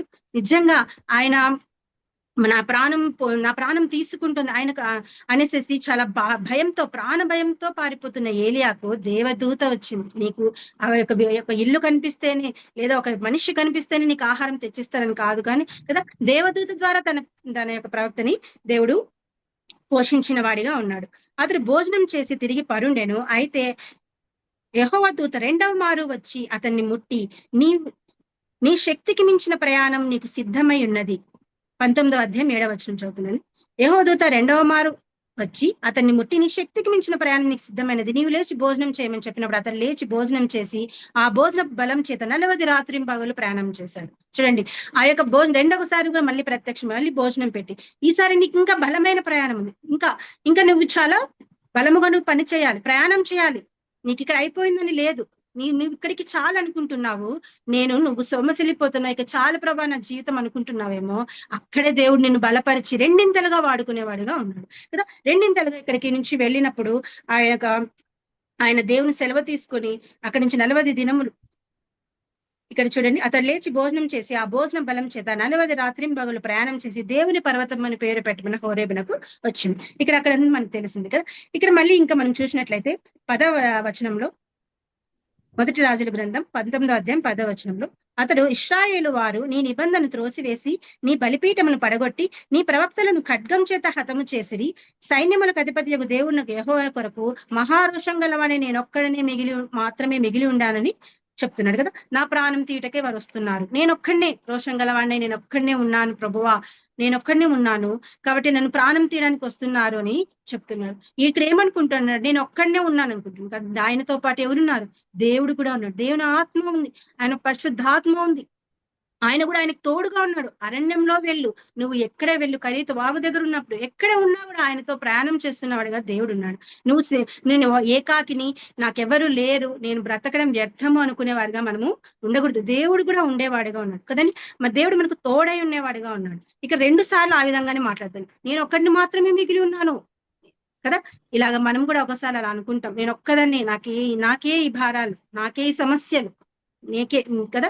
ఎటువంటి పరిస్థితిలో ఉన్నప్పుడు దేవుడు మనకి మాట్లాడుతున్నాడు, నీవు మాత్రమే కాదు, నీతో పాటు నేను కూడా ఉన్నాను, మిమ్మల్ని రక్షించో, నీకు తోడై ఉండే దేవుడై ఉన్నానని దేవుడు మాట్లాడుతున్నాడు కదండి. ఈ లోకంలో మనకి ఎన్ని స్నేహాలు, ఎన్ని బంధుత్వాలు, భార్య భర్తలు ఎవరైనా కానీ ఎవ్వరు ఎప్పుడు తోడు ఉండరు కదండి. మనం ఎప్పుడైనా దేవుని తోడుని మాకు ఖచ్చితంగా కోరుకోవాల్సిన వారిగా ఉంటుంది కదండి. ఒకానొక పరిస్థితిలో డిప్రెషన్ లోనికి వెళ్ళిపోయినటువంటి నా స్థితి కూడా ఉంది. నేను కూడా ఒక్కొక్కసారి నా జీవితంలో నా జీవితం ఇంకా ఏంది ప్రభువా అనేటువంటి డిప్రెషన్ లో వెళ్ళినప్పుడు దేవుడు నిజంగా నాతో చక్కగా మాట్లాడిన మాట ఏంటంటే, యెషయా గ్రంథము 41వ అధ్యాయము 10వ వచనం ద్వారా దేవుడు నాతో మాట్లాడి బలపరిచిన వాడిగా ఉన్నాడు. మరి చూద్దాం. యెషయా గ్రంథం 41వ అధ్యాయం 10వ వచనం అందరికీ తెలిసిందే కదండి. నీవు నా దాసుడవనియు నేను నిన్ను ఉపేక్షింపక ఏర్పరచుకుంటుననియు నేను నీతో చెప్పి ఉన్నాను, నీకు తోడయున్నాను, భయపడకుము, నేను నీ దేవుడినై ఉన్నాను, దిగులు పడకు, నేను నిన్ను బలపరుస్తాను. నిజమండి, ఈ మాటలు నేను ప్రతిరోజు ఆ రోజు నాకు దేవుడు నాతో మాట్లాడినప్పుడు నేను ఎంత సంతోషపెట్టాను కదా. ఈ వాక్యమే నెమ్మదినిచ్చేది కదండి, వాక్యమే. ఇక్కడ ఏలియా కూడా భోజనం పెట్టింది. ఆ భోజనం అనేది ఏమంటే ఆత్మీయ ఆహారానికి గుర్తుగా ఉంది. ఆత్మీయ ఆహారం అవసరం. మనం సొమ్మసిల్లిపోయేటటువంటి పరిస్థితుల్లో శరీర యొక్క బలం ఎంత అవసరమో ఆత్మ కూడా బలం అవసరం కదండి. ఇక్కడ భోజనము అన్నప్పుడు మనం ఇక్కడ నీళ్లు అన్నప్పుడు ప్రార్థన వాక్యానికి కదండి. ఈ యొక్క వాక్యం జీవాహారం కదా. ఈ జీవం గల వాక్యాన్ని అతను చదివినప్పుడు ఆయనకి మనకు కూడా ఎంతో నెమ్మది కదా. మరి కీర్తనలు 119వ అధ్యాయంలో అంతా కూడా ఉంది వాక్యం గురించి. 119వ అధ్యాయము 50వ వచనంలో చూద్దాం. నీ వాక్యం నన్ను బ్రతికించినది, నా బాధలలో ఇదే నాకు నెమ్మది కలిగిస్తుంది కదండి. మనం బాధల్లో ఉన్నప్పుడు వాక్యం దగ్గరికి వచ్చి బైబిల్ గ్రంథాన్ని తీసుకొని మనము చాలా విశ్వాసంతో ప్రార్థన చేస్తే ఖచ్చితంగా అడుగు వాటన్నిటికంటే, ఊహించు వాటన్నిటికంటే అత్యధికమైన మేలు చేసే గొప్ప దేవుడు మనం కలిగి ఉన్నాం. ఆయన ఎంత నెమ్మది వస్తుంది, మన యొక్క హృదయంలో ఎంతో సంతోషం, సమాధానం. ఇది అన్యులకు లేదు కదండి. మనం ఎంతో మందిని చూస్తున్నాం, వారికి నెమ్మది ఉండదు, వారికి ఎవరు లేరు అనేటటువంటి పరిస్థితిలో ఉంటారు. కానీ మన దేవుడు నేను తోడై ఉన్నాను, నేను నిన్ను బలపరుస్తాను, దిగులు పడకము, భయపడకము అని మన దేవుడు చెప్తున్నాడు కదండి. ఇంతగా మనకు చెప్పేటటువంటి వారు ఎవరు ఉంటారు కదా. మన ఈ లోకంలో ఎన్ని బంధుత్వాలు, ఎన్ని స్నేహాలు ఉన్నా కూడా ఎవ్వరు ఇలేటటువంటి ఆదరణ ఆ ప్రభు మనకిస్తున్నాడు, ఆ ప్రభు మనకిస్తున్నాడు కదండి. మరి ఈ వాక్యం మరి అలాగే మనం చూస్తే 119వ అధ్యాయమే 25, 26 వచనాల్లో కూడా నా ప్రాణం అంటున్నట్టు నీ వాక్యం చేత నన్ను బ్రతికింపు కదండి. నీ వాక్యం చేత నన్ను బ్రతికించు ప్రభా, నీ వాక్యమే ఎంతో నెమ్మదిస్తుంది, సమాధానం ఇచ్చేదిగా ఉందని కదా మనం చూసుకోవచ్చు. అలాగనే 119, 103వ వచనంలో కూడా ఉంది, నీ వాక్యములు నా జిహ్వకు ఎంతో మధురములు, అవి నా నోటికి తేనె కంటే తీపిగా ఉన్నది. నిజం, అవి ఆహారం, మనకు తిన్నటువంటి రుచి నోటికి తేనెలాగా రుచినిచ్చినటువంటి వారిగా ఉన్నాయి కదా. అటువంటి వాక్యాన్ని మనం ఆనుకొని జీవించే వారంగా మనం ఉండాలి. మరి మరణాపేక్షతో ఉన్నటువంటి ఏలియాకు దేవుడు భోజనాన్ని, ఆ యొక్క నీళ్ల బుడ్డిని, అంటే ఇది శరీర బలానికి అలాగే ఆత్మ బలానికి కూడా మనము జ్ఞాపకం చేసుకోవచ్చు. మరి మరి ఎక్కువగా 40 దినములు ఆయన ప్రయాణం చేసి వెళ్ళాడంట. మళ్ళీ వెళ్ళిన తర్వాత అక్కడ 3 కార్యాలు ఆయన చేయాలి. పట్టాభిషేకాలు చేయాలి కదండి. ఎలీషాను అభిషేకించాలి. 3 పనులు, యెహూకు అభిషేకము, ఈ విధంగా అటువంటి బలమైన పనులు ఉన్నాయి. కాబట్టి దేవుడు ఇప్పుడు నీది ఇంతట్లో అయిపోలేదు, నేను నిన్ను బలంగా వాడుకోవాలనుకుంటున్నాను, నేను బలంగా వాడుకోవాలనుకుంటున్నాను. కాబట్టి నీవు నా యొక్క ఆహారం తీసుకొని ఆయనను కాబట్టి మనం కూడా ఈ జీవితం ఇంత అయిపోయిందేమో, ఇంకేమి లేదేమో, ఇక అయిపోయింది నా జీవితం, ఏమి లేదు, ఎన్ని బాధలు, ఎవరు లేరు, అందరు నన్ను వదిలేశారు, ఎవరిని నన్ను అర్థం చేసుకునేవారు లేదనుకుంటే అనుకోవద్దండి కదా. దేవుని దగ్గరికి వస్తే ఆయన నిన్ను బహుగా అర్థం చేసుకునేవాడిగా ఉన్నాడు. ఆయన మనల్ని బలపరిచేవాడిగా ఉన్నాడు కదా. మరి యోహాను సువార్త 16వ అధ్యాయము 33వ వచనంలో ఉంది, లోకంలో మీకు శ్రమ కలుగును, ఆయనను ధైర్యం తెచ్చుకోండి, నేను లోకమును జయించి ఉన్నాను. అవును, ప్రాణ భయముతో ఏలియా పారిపోతున్నాడు. ఎక్కడ ఈ యొక్క యెజబేలు నీ ప్రాణమును తీసివేస్తానని అన్నప్పుడు ఆయన ప్రాణ భయంతో పారిపోతూ ఉన్నాడు కదా. అటువంటి ఇదిగా ఉన్నప్పుడు మన దేవుడు ఆయనను ఆత్మతో కదా ఆయన బలపరిచి కదా ఇక్కడికి వచ్చినప్పుడు మళ్ళీ బలంగా ఆయనను వాడుకున్నవాడిగా మనం చూస్తున్నాం. కాబట్టి మొదటి రాజుల గ్రంథం 19వ అధ్యాయంలో మనం చూసినట్లయితే ఇక్కడ బలమైన కార్యం జరిగించిన వాడిగా ఉన్నాడు. కాబట్టి ఈ మరణాపేక్షతో ఉన్న ఏలియాను కాపాడిన దేవుడు మనల్ని కూడా, మనం కూడా అటువంటి మన యొక్క పరిస్థితులు ఏ విధంగా ఉన్నప్పటికీ దేవుడు, నేను ఒంటరిని అయిపోయాను, నాకు ఎవరు లేరు అనుకున్నప్పుడు దేవుడు మాట్లాడేవాడిగా ఉంటాడు. తెలంగాణలో ఒక ఆమె కదండి, ఆమె చనిపోయింది. ఎందుకు చనిపోయింది కూడా ఆమె యొక్క మానసిక స్థితి తెలుసుకోలేకున్నారు. అంత కృంగుదల ఏమైంది. మళ్ళీ పిల్లలు ఇద్దరిని తీసుకుని హాస్టల్లో ఉన్న వారి 2 పిల్లల్ని, కుమారుణ్ణి కుమార్తెని, 19 ఏళ్ళు 18 ఏళ్ళు మంచిగా బీటెక్ చదువుతున్నారు, ఇంటర్ చదువుతున్నారు. వారిని తీసుకొని, ఆమె కూడా మంచి ఉద్యోగస్తురాలు, ఆమెకి ఏం బాధ లేదంట. ఆమె భర్త దుబాయ్ లో ఉన్నాడు. ఆమె తీసుకొని వచ్చి అర్ధరాత్రి పూట్ల 11, 11:45 అట్లా టైంలలో ఆ యొక్క రైల్వే స్టేషన్ లోకి వెళ్ళి ఆమె చనిపోయింది. 2 పిల్లల్ని తోసి ఆమె చనిపోయినట్లుగా మనం చూస్తాం. ఎంతో వేదనలు, వాళ్ళకి తీరని, వారికి ఎవరు లేరు, భయపడద్దు అనేటటువంటి వారిగా ఎవరు లేరు కదా. అయితే మన ప్రభు ఎంత చక్కగా దేవాది దేవుడు మాట్లాడుతున్నాడు, భయపడద్దు అని అంటాడు. ఇంత నిరీక్షణ, ఇంత ఆదరణ ఎక్కడ దొరుకుతుంది కదా. మన దేవుడు భయపడద్దండి, నేను తోడై ఉన్నాను, దిగులు పడక నేను నిన్ను బలపరుస్తాను, బలపరిచే దేవుడే ఉన్నాడు మన దేవుడు. కాబట్టి ఏలియా అటువంటి తన ప్రాణం కోసం భయపడుతూ వెళ్తున్నప్పుడు ఏలియాని దేవుడు అభిషేకించి మరి ఎక్కువగా కదా ఒక పనిలో వాడుకున్నవాడిగా మనం చూస్తున్నాం. కాబట్టి మోషే భారాలు ఎక్కువైనాయని ఆయన నా యొక్క నిరాశ నిస్పృహకు గురయ్యి డిప్రెషన్ బట్టి పరిస్థితిలో వెళ్ళిపోయి నన్ను చంపు ప్రభు అని అడిగినప్పుడు ఆ భారాలు తొలగించి దేవుడు నీ భారం నా మీద మోపమని ఆదుకునే దేవుడు. మరి ఇక్కడ చూసినట్లయితే మరి ప్రాణ భయంతో వెళ్ళిపోతున్న ఏలియాకు దేవుడు ఆదరణిచ్చి కాపాడినట్లు చూస్తుంది. మరి అలాగే మనం 3వ వ్యక్తి యోబు గ్రంథం 3వ అధ్యాయం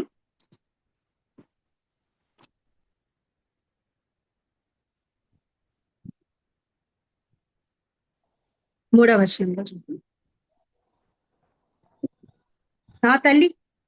నా తల్లి గర్భద్వారమును అది మూయనందుకును, నా నేత్రములకు అది బాధను మరుగు చేయనందుకును, నేను పుట్టిన దినం లేకపోవును గాక, మగపిల్ల పుట్టినని ఒకరు చెప్పిన రాత్రి లేకపోవును గాక అని చెప్తున్నాను. ఇక్కడ యోబు కూడా నాకు ఇటువంటి పరిస్థితి, మరి యోబుకి వచ్చిన స్థితి ఈ మన లాంటి వాళ్ళకి వస్తే మనం ఎప్పుడు అసలు జీవించలేం కదండి. మనం కూడా ఎప్పుడో ప్రార్థన చేసుకున్నాం. మరి ఇక్కడ యోబు ఎంతో యథార్థవంతుడు, నీతిమంతుడు, న్యాయవంతుడై ఉన్నాడని దేవుడే సర్టిఫికెట్ ఇస్తున్నాడు. మరి దేవునికి అపవాదికి ఒక సవాలు ఇచ్చినటువంటి పరిస్థితిలో ఉన్నప్పుడు మరి యోబు ప్రాణం తప్ప అతనంతటిని అపవాదికి అప్పగింపజేసినప్పుడు అతని కుమార్తెలు అందరూ ఒక్క దినమని సుడిగాలి చేత వచ్చి ఆ యొక్క అంతటిని తీసుకొని పోయినారు కదా. అందరూ మరణించారు, ఆస్తులు వెళ్ళిపోయినాయి, అన్ని పరిస్థితులు వెళ్ళిపోయినాయి. మరి శరీరం కూడా ఆయనకు సహకరించినటువంటి పరిస్థితుల్లో కదా, శరీరం అంతే కూడా కురుపులతో నిండిపోయింది. ఆయన దుమ్ము వేసుకొని నేల మీద కూర్చొని కదా, ఎంత భయంకరమైన స్థితిలోనికి ఒక్క దినంలో ఆయన యొక్క పరిస్థితి అంతయు మారిపోయింది కదా. అటువంటి పరిస్థితిలో ఉన్నప్పుడు ఆయన నా పుట్టిన దినమే లేకపోయింటే బాగుండు, నా స్థితి ఈ విధంగా ఉండే, నా పుట్టిన దినం శపిస్తూ ఆయన ఎంతో వేదనతో ఉన్నాడు. నాకు ఈ బ్రతుకు ఎందుకుంది, నేను చనిపోతే మేలు అనేటటువంటి పరిస్థితిలోగా ఉన్నాడు కదండి. మరి అటువంటి భయంకరమైన పరిస్థితుల్లో, బాధలో, మరణాపేక్షతో నాకు ఎప్పుడు వస్తుందా మరణం అనేటటువంటి ఆశతో దేవుని వైపు చూస్తున్నటువంటి వారిగా, మరణాపేక్షతో ఉన్నటువంటి వారిగా మనం చూస్తున్నాం. ఒక్క దినం అంతా కోల్పోయి నిరాశ నిస్పృహతో కృంగుదలకు గురైనటువంటి వారి యోగును చూస్తున్నాం. మరి అటువంటి పరిస్థితిలో మరి సామెతలు 24:10 ఉంది కదండి, శ్రమ దినమున నీవు కృంగినేడలా నీవు చేత కాని వాడవవుతావు కదండి.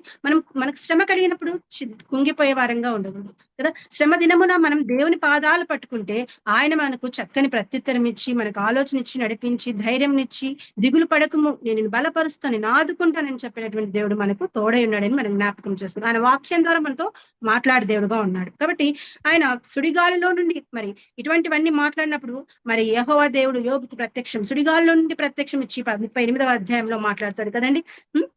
నీవు ఇంతగా నన్ను అడుగుతున్నావు, మరి నీకు భూమిని స్థాపించిన వాడేవుడు కదా, ఉరుములు రావడానికి సహాయం ఏమి, అన్నిటినీ అడిగినప్పుడు లేళ్ళు ఏ సమయమున ఏ కాలమున గీనాల్లో తెలుసా నీకు, ఇవన్నీ తండ్రి ప్రశ్నలు వేసినప్పుడు యోబు ఎంతో పశ్చాత్తాపడతాడు కదా, పశ్చాత్తాపడి బాధపడతాడు. మరి 42వ అధ్యాయము యోబు 34వ వచనంలో ఉంది.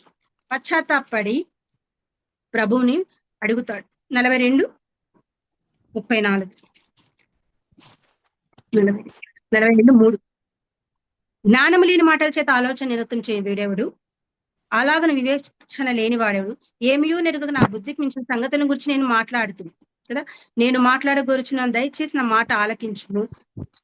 ఇక్కడ 6వ వచనంలోని కావున నన్ను నేను అసహించుకొని, యోబు 42వ అధ్యాయము 6వ వచనం, కావున నన్ను నేను అసహించుని ధూళిలోను బూడిదలోను పడి పశ్చాత్తాపడుచున్నాను కదండి. ఇక్కడ మనం చూసినట్లయితే మరి చెప్తున్నాడు యోబు, పశ్చాత్తాపడుతుంది. ప్రభువా నన్ను క్షమించుము, నేను అడుగు యెహోవా ఇచ్చని యెహోవా తీసుకొని అన్ని చెప్పిన అతను తన శరీరం నుంచి తన ఫ్రెండ్స్ వచ్చి, స్నేహితులు వచ్చి ఒక్కొక్కరు నీవేం చేశావో, నువ్వు తప్పు చేసావో, విరోధంగా ఏమైనా చేసావో అని వాళ్ళు మాట్లాడినప్పుడు కదా, అవన్నీ మాటలు వింటున్న యోబు ఒకసారిగా నేను చనిపోతే బాగుండు, నన్ను చంపేసి నా యొక్క మరణాపేక్షతో నా పుట్టిన దినమే లేకుంటే బాగుండును అని బాధపడుతూ కృంగుదలతో ఉన్నటువంటి, నిరాశ నిస్పృహ కృంగుదలతో ఉన్నటువంటి యోబుతో దేవుడు మాట్లాడుతూ మరి మాట్లాడి అతన్ని బలపరిచినప్పుడు యోబు మరి 2 ఆశీర్వాదాన్ని పొందిన వాడిగా ఉన్నాడు కదండి. మనం కూడా అంతే, మనం ధైర్యాన్ని విడిచిపెట్టకుండా ఉండాలని మన ప్రభువు చెప్తున్నాడు. కీర్తనలు 27:14 చూస్తే,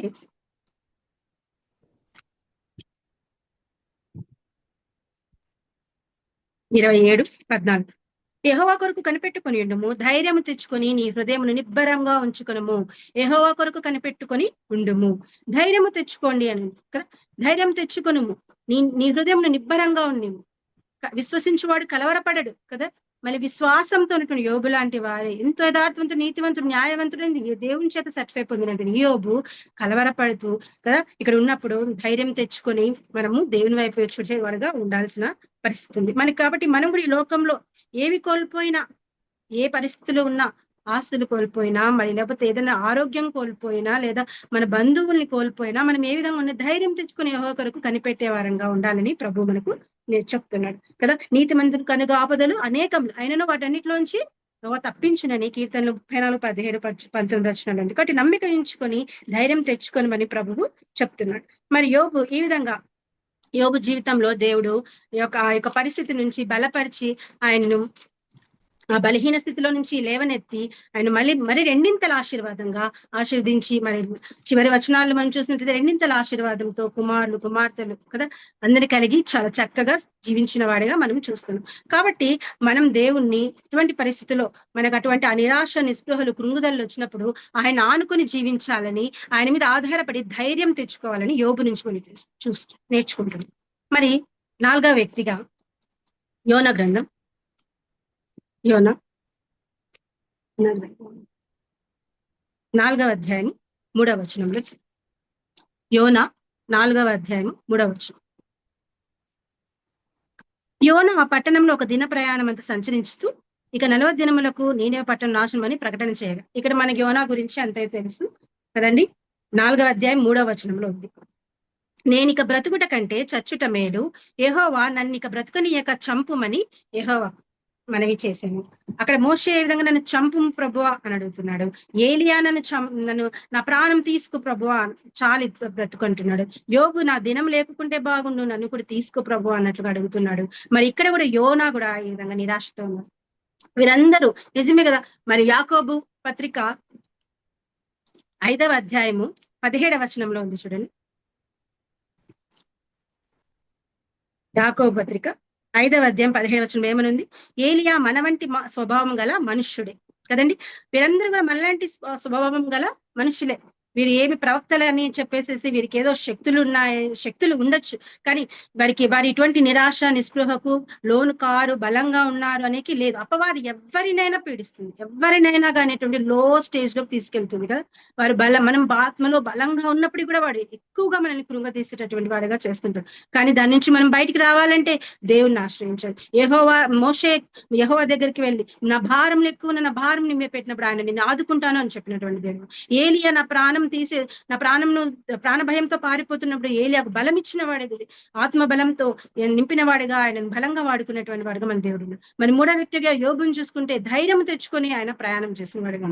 మరి యోనా గురించి మనం చూసుకుంటే అమిత్తయ్య కుమారుడైనటువంటి యోనా గురించి చాలా సార్లు అందరికీ తెలిసిన వాక్యమేనండి. కాబట్టి ఇక్కడ ఇది అషేరు రాజధాని నీనేవే అనేటువంటి పట్టణం. ఈ పట్టణం భయంకరమైనటువంటి పాపంతో కూడినటువంటి పట్టణం. అక్కడ ప్రజలు చాలా చాలా భయంకరమైనటువంటి పరిస్థితిలో పాపంతో ఉన్నటువంటి వారు. వారికి ఇశ్రాయేలీలు అంటే సరిపోదు, ఇశ్రాయేలు స్త్రీలను పట్టుకుని వెళ్ళి చెరపెట్టి అత్యాచారాలు చేసి వారిని ఘోరంగా చంపేసి ఎంతో ఘోరంగా వారు మన ఇశ్రాయేలీల పట్ల భయంకరమైన పాపం చేసిన వారిగా ఉన్నారు. అందుకని యోనా నేను వెళ్ళను ప్రభు, ఆయనకి ఇష్టం లేదు, వాళ్ళు మన శత్రువులు అన్నారు, వారు చనిపోవాలి, వారికి ఆ పాపం వారు ఆ పాపం చేత వాళ్ళు ఉన్నారు కాబట్టి వారికి శిక్ష రావాలి, నేను వెళ్ళి అలా ప్రకటించాను ప్రభువా, వారికి రావాలి ఆ దుర్గతి అనేటటువంటి ఇదిగా ఉన్నాడు. మనం కూడా అంతే కదా. మన శత్రువులు ఎవరైనా ఇదే అయినప్పుడు వారికి కావాల్సింది దేవుడు వాళ్ళని కాపాడుతాడు కదా. వాళ్ళు ఎంత పాపం చేస్తారు, వారు ఈ లోకంలో వాళ్ళు భక్తిహీనులు ఎంత బాగున్నారు, వారు రోజు రోజుకి వర్ధిల్లుతూనే ఉన్నారు. వారు దేవుని నమ్ముకోకుండా కదా, మనకి దేవుని నమ్ముకున్న వారైనా కానీ సరిగ్గా దేవుళ్ళు లేకున్నప్పుడు వారే దేవుడు కాపాడుతాం. మనం ఇంతగా ఉన్నాము మనకి ఏం లేదు అనేటువంటి వారికి ఉంటాం కదా. శత్రువుని క్షమించాలంటే మనకు రాదు. కానీ ఇక్కడ యోనా కూడా అలాగే మనలాగానే మనం ఆలోచిస్తూ ఆ యొక్క స్థితి వారు ఇంకా మనం ఇశ్రాయేలు పట్ల భయంకరమైన పాపం, ఆ స్త్రీలను చెరపట్టి వాళ్ళని ఎంతగానో హింసించి వేధించిన వారుగా ఉన్నటువంటి వారిగా ఉన్నారు. కాబట్టి ఆ యొక్క యోనా నేను నీనేవే పట్టణానికి వెళ్ళనని చెప్పి కదా తర్షీషు పట్టణానికి ప్రయాణం వెళ్ళినట్లు అంతా చూస్తున్నాం కదా. ఇదంతా చూసినప్పుడు అక్కడ యొక్క గొప్ప తుఫాను రావడము, మరి యొక్క యోనాన్ని తీసుకున్న సముద్రంలో పడవేయడము, ఆ మత్స్యం కడుపులో యోనా ఉండడము అంతా చూస్తున్నాం కదండి. మరి రెండవ అధ్యాయంలో యోనా 2వ అధ్యాయంలో ఆ మత్స్యం కడుపులో ఉన్నప్పుడు కూడా నన్ను బయటికి తీసుకురా ప్రభువా అని బాగా ప్రార్థిస్తున్నాడు కదా.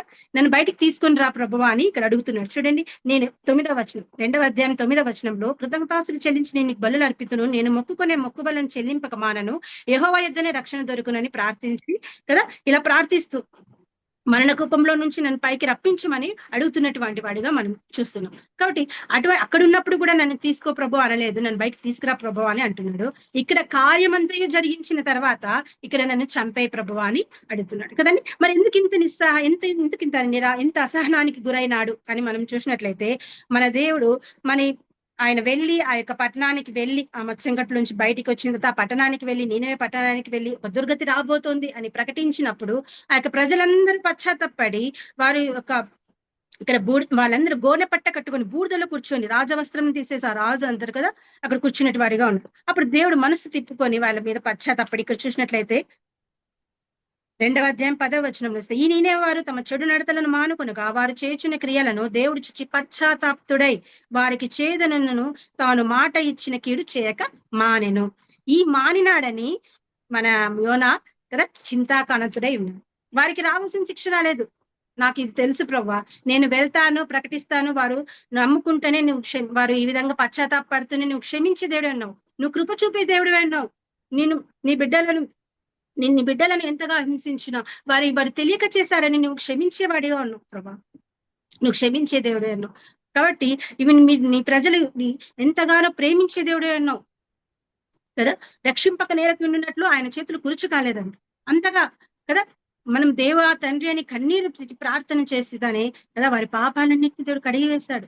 ఆ పాపాలన్నిటిని క్షమించేసి పశ్చాత్తాప్తుడే అయినాడు. వాళ్ళ ఎంత హృదయం ఆయనది కదా.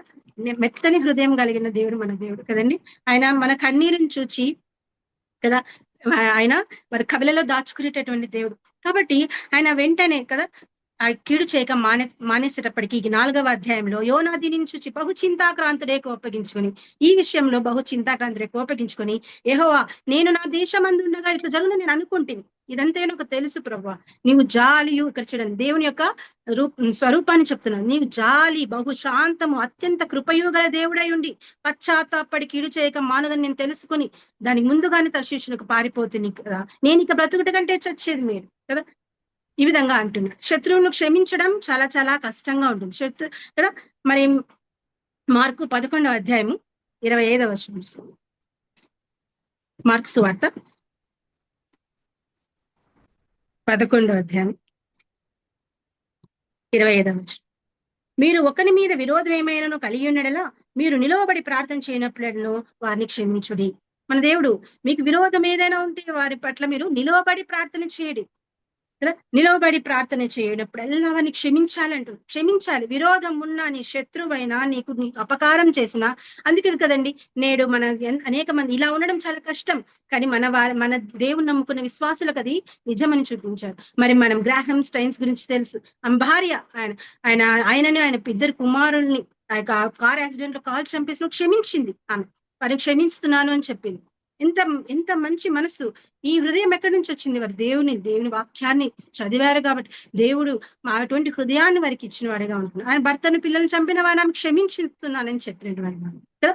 మరి చార్లీ కిర్క్ కూడా మొన్న చనిపోయిన అతను కూడా కదా, అతని భార్య కూడా అంతే, నేను వారిని క్షమిస్తున్నా, మా దేవుడు క్షమించమన్నాడు కదా. ఈ విధంగా మనకు అపకారం చేసినప్పటికీ మనం క్షమించాలని దేవుడు చెప్తుంది కదా. మరి ఇక్కడ యోన మనం చూసినట్లయితే ఈ విధంగా క్షమించడానికి ఆయనకు మనసు రాలేదు. కాబట్టి దేవుడు ఒక పరీక్ష పెట్టిన వాడిగా చూపిస్తున్నాడు కదా. అందుకు యెహోవా మీద కోపగించుకొని అతను వెళ్ళిపోతున్నాడు. మరి అందుకు యెహోవాని కోపగించడం న్యాయమా అని అడిగినప్పుడు కూడా అతను యోనా పట్టణంలోకి వెళ్ళిపోతున్నాడు. ఒక సొర చెట్ట రావడము, దాని కింద ఉండడము, ఇదంతా మనకు తెలిసిందే కదా. ఇలా ఉన్నప్పుడు నేను ఒక రోజులో పెరిగినటువంటి ఆ యొక్క సొర చెట్టు నువ్వు వెయ్యలేదు, అది మొలిచిన దానికి నీళ్లు పెట్టలేదు, కానీ అటువంటి చెట్టు నుంచి నువ్వు ఇంత చింతాక్రాంతి నా ప్రజలు విని. ఒక సొర చెట్టు ఇక్కడ చూడండి, లాస్ట్ అధ్యాయం 4వ అధ్యాయము 10వ వచనంలో, అందుకు యెహోవా నీవు కష్టపడకుండానో పెంచకుండా ఒక రాత్రిలోనే పుట్టి పెరిగి ఒక రాత్రిలోనే వాడిపోయిన ఈ సొర చెట్టు విషయంలో నీవు విచారపడుచున్నావే, 105,000 కంటే ఎక్కువ కుడియడం లేదు కానీ బహుజనములు బహుపరచుడు నేను ఇంత విచారణ. కాబట్టి మన దేవుడు మన పట్ల ఎంతో ప్రేమ కలిగిన వాడై ఉన్నాడని మనం జ్ఞాపకం చేసుకోవాలి. కాబట్టి శత్రువును క్షమించే మనస్సు మనకు దేవుని నుండి రావాలి కదా. మరి రోమిలకు రాసిన పత్రిక 5వ అధ్యాయము, సమయం అయిపోతుంది.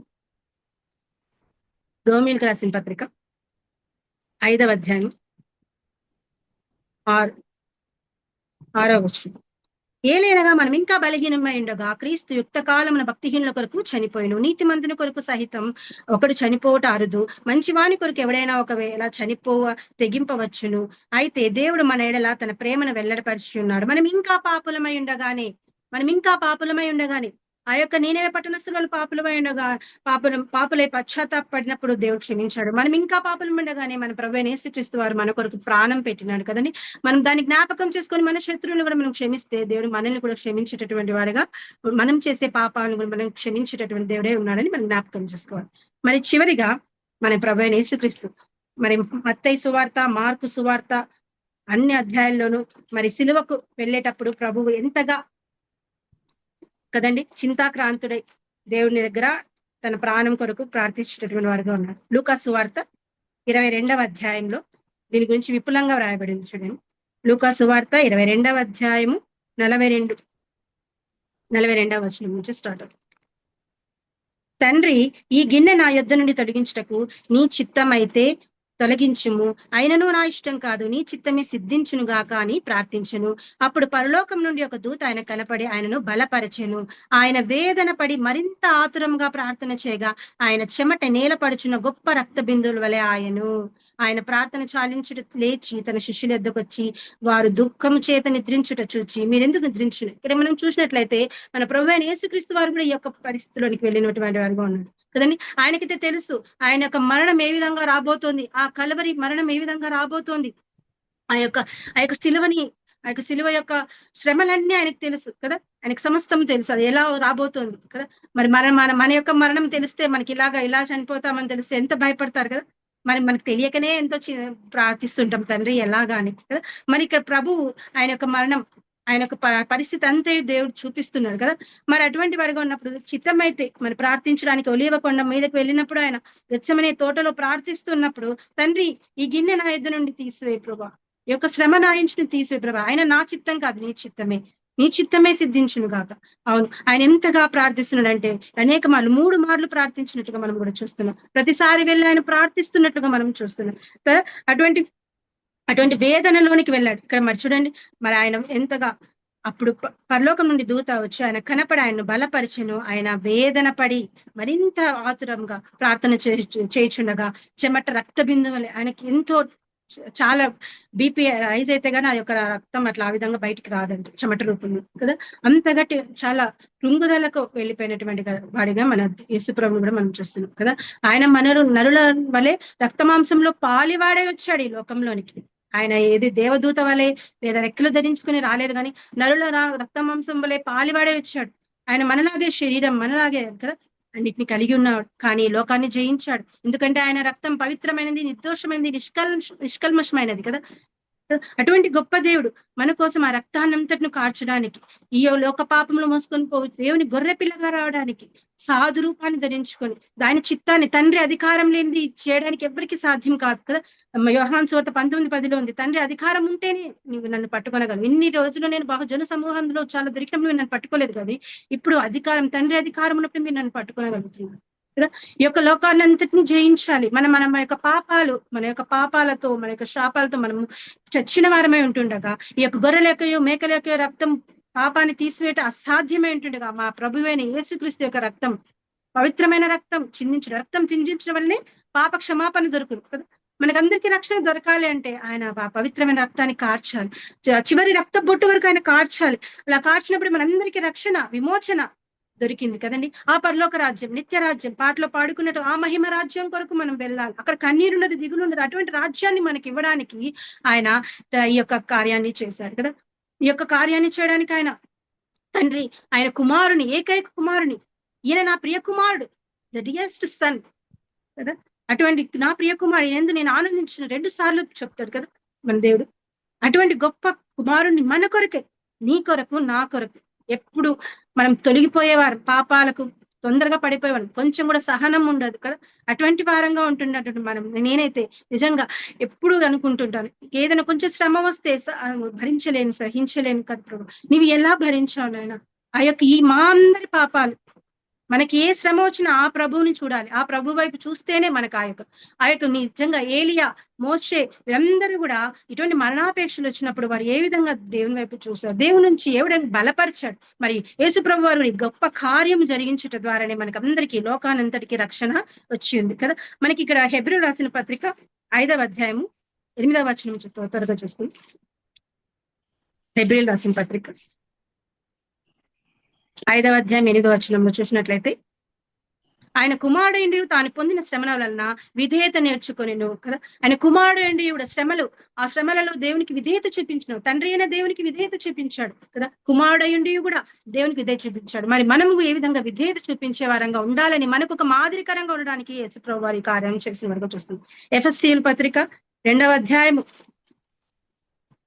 1వ వచనంలో చూసినట్లయితే, 4వ వచనం, 2వ అధ్యాయము 4వ వచనంలో చూస్తే, మీలో ప్రతివాడును తన సొంత కార్యములు మాత్రం కాక ఇతర కార్యం కూడా చూడవాలని. అవును, దేవుని మనస్సును మనం కలిగి ఉండాలి. ఆయనకు చేసిన కార్యాన్ని మనం వివరించే వరంగా ఉండాలి. ఆయన మన కొరకే ప్రాణం పెట్టి ఆ కలువరి శిలువలో ఆ యొక్క రక్తాన్ని కార్చాడు. ఆయన పవిత్రమైన రక్తాన్ని మన కొరకే కార్చి ఆయన మరణం పొందుట వల్లనే, ఆయన ఆ యొక్క శిలువ శ్రమలు భరించటం వల్లనే మనందరికీ రక్షణ దొరికింది. లేకపోతే మనందరం ఎక్కడో పడి ఉండవలసిన వారు, దూరంగా ఉండవలసిన వారు, మనం ఇంకా పాపులమై ఉండగానే ఆయన మన కోసం ప్రాణం పెట్టాడు కదండి.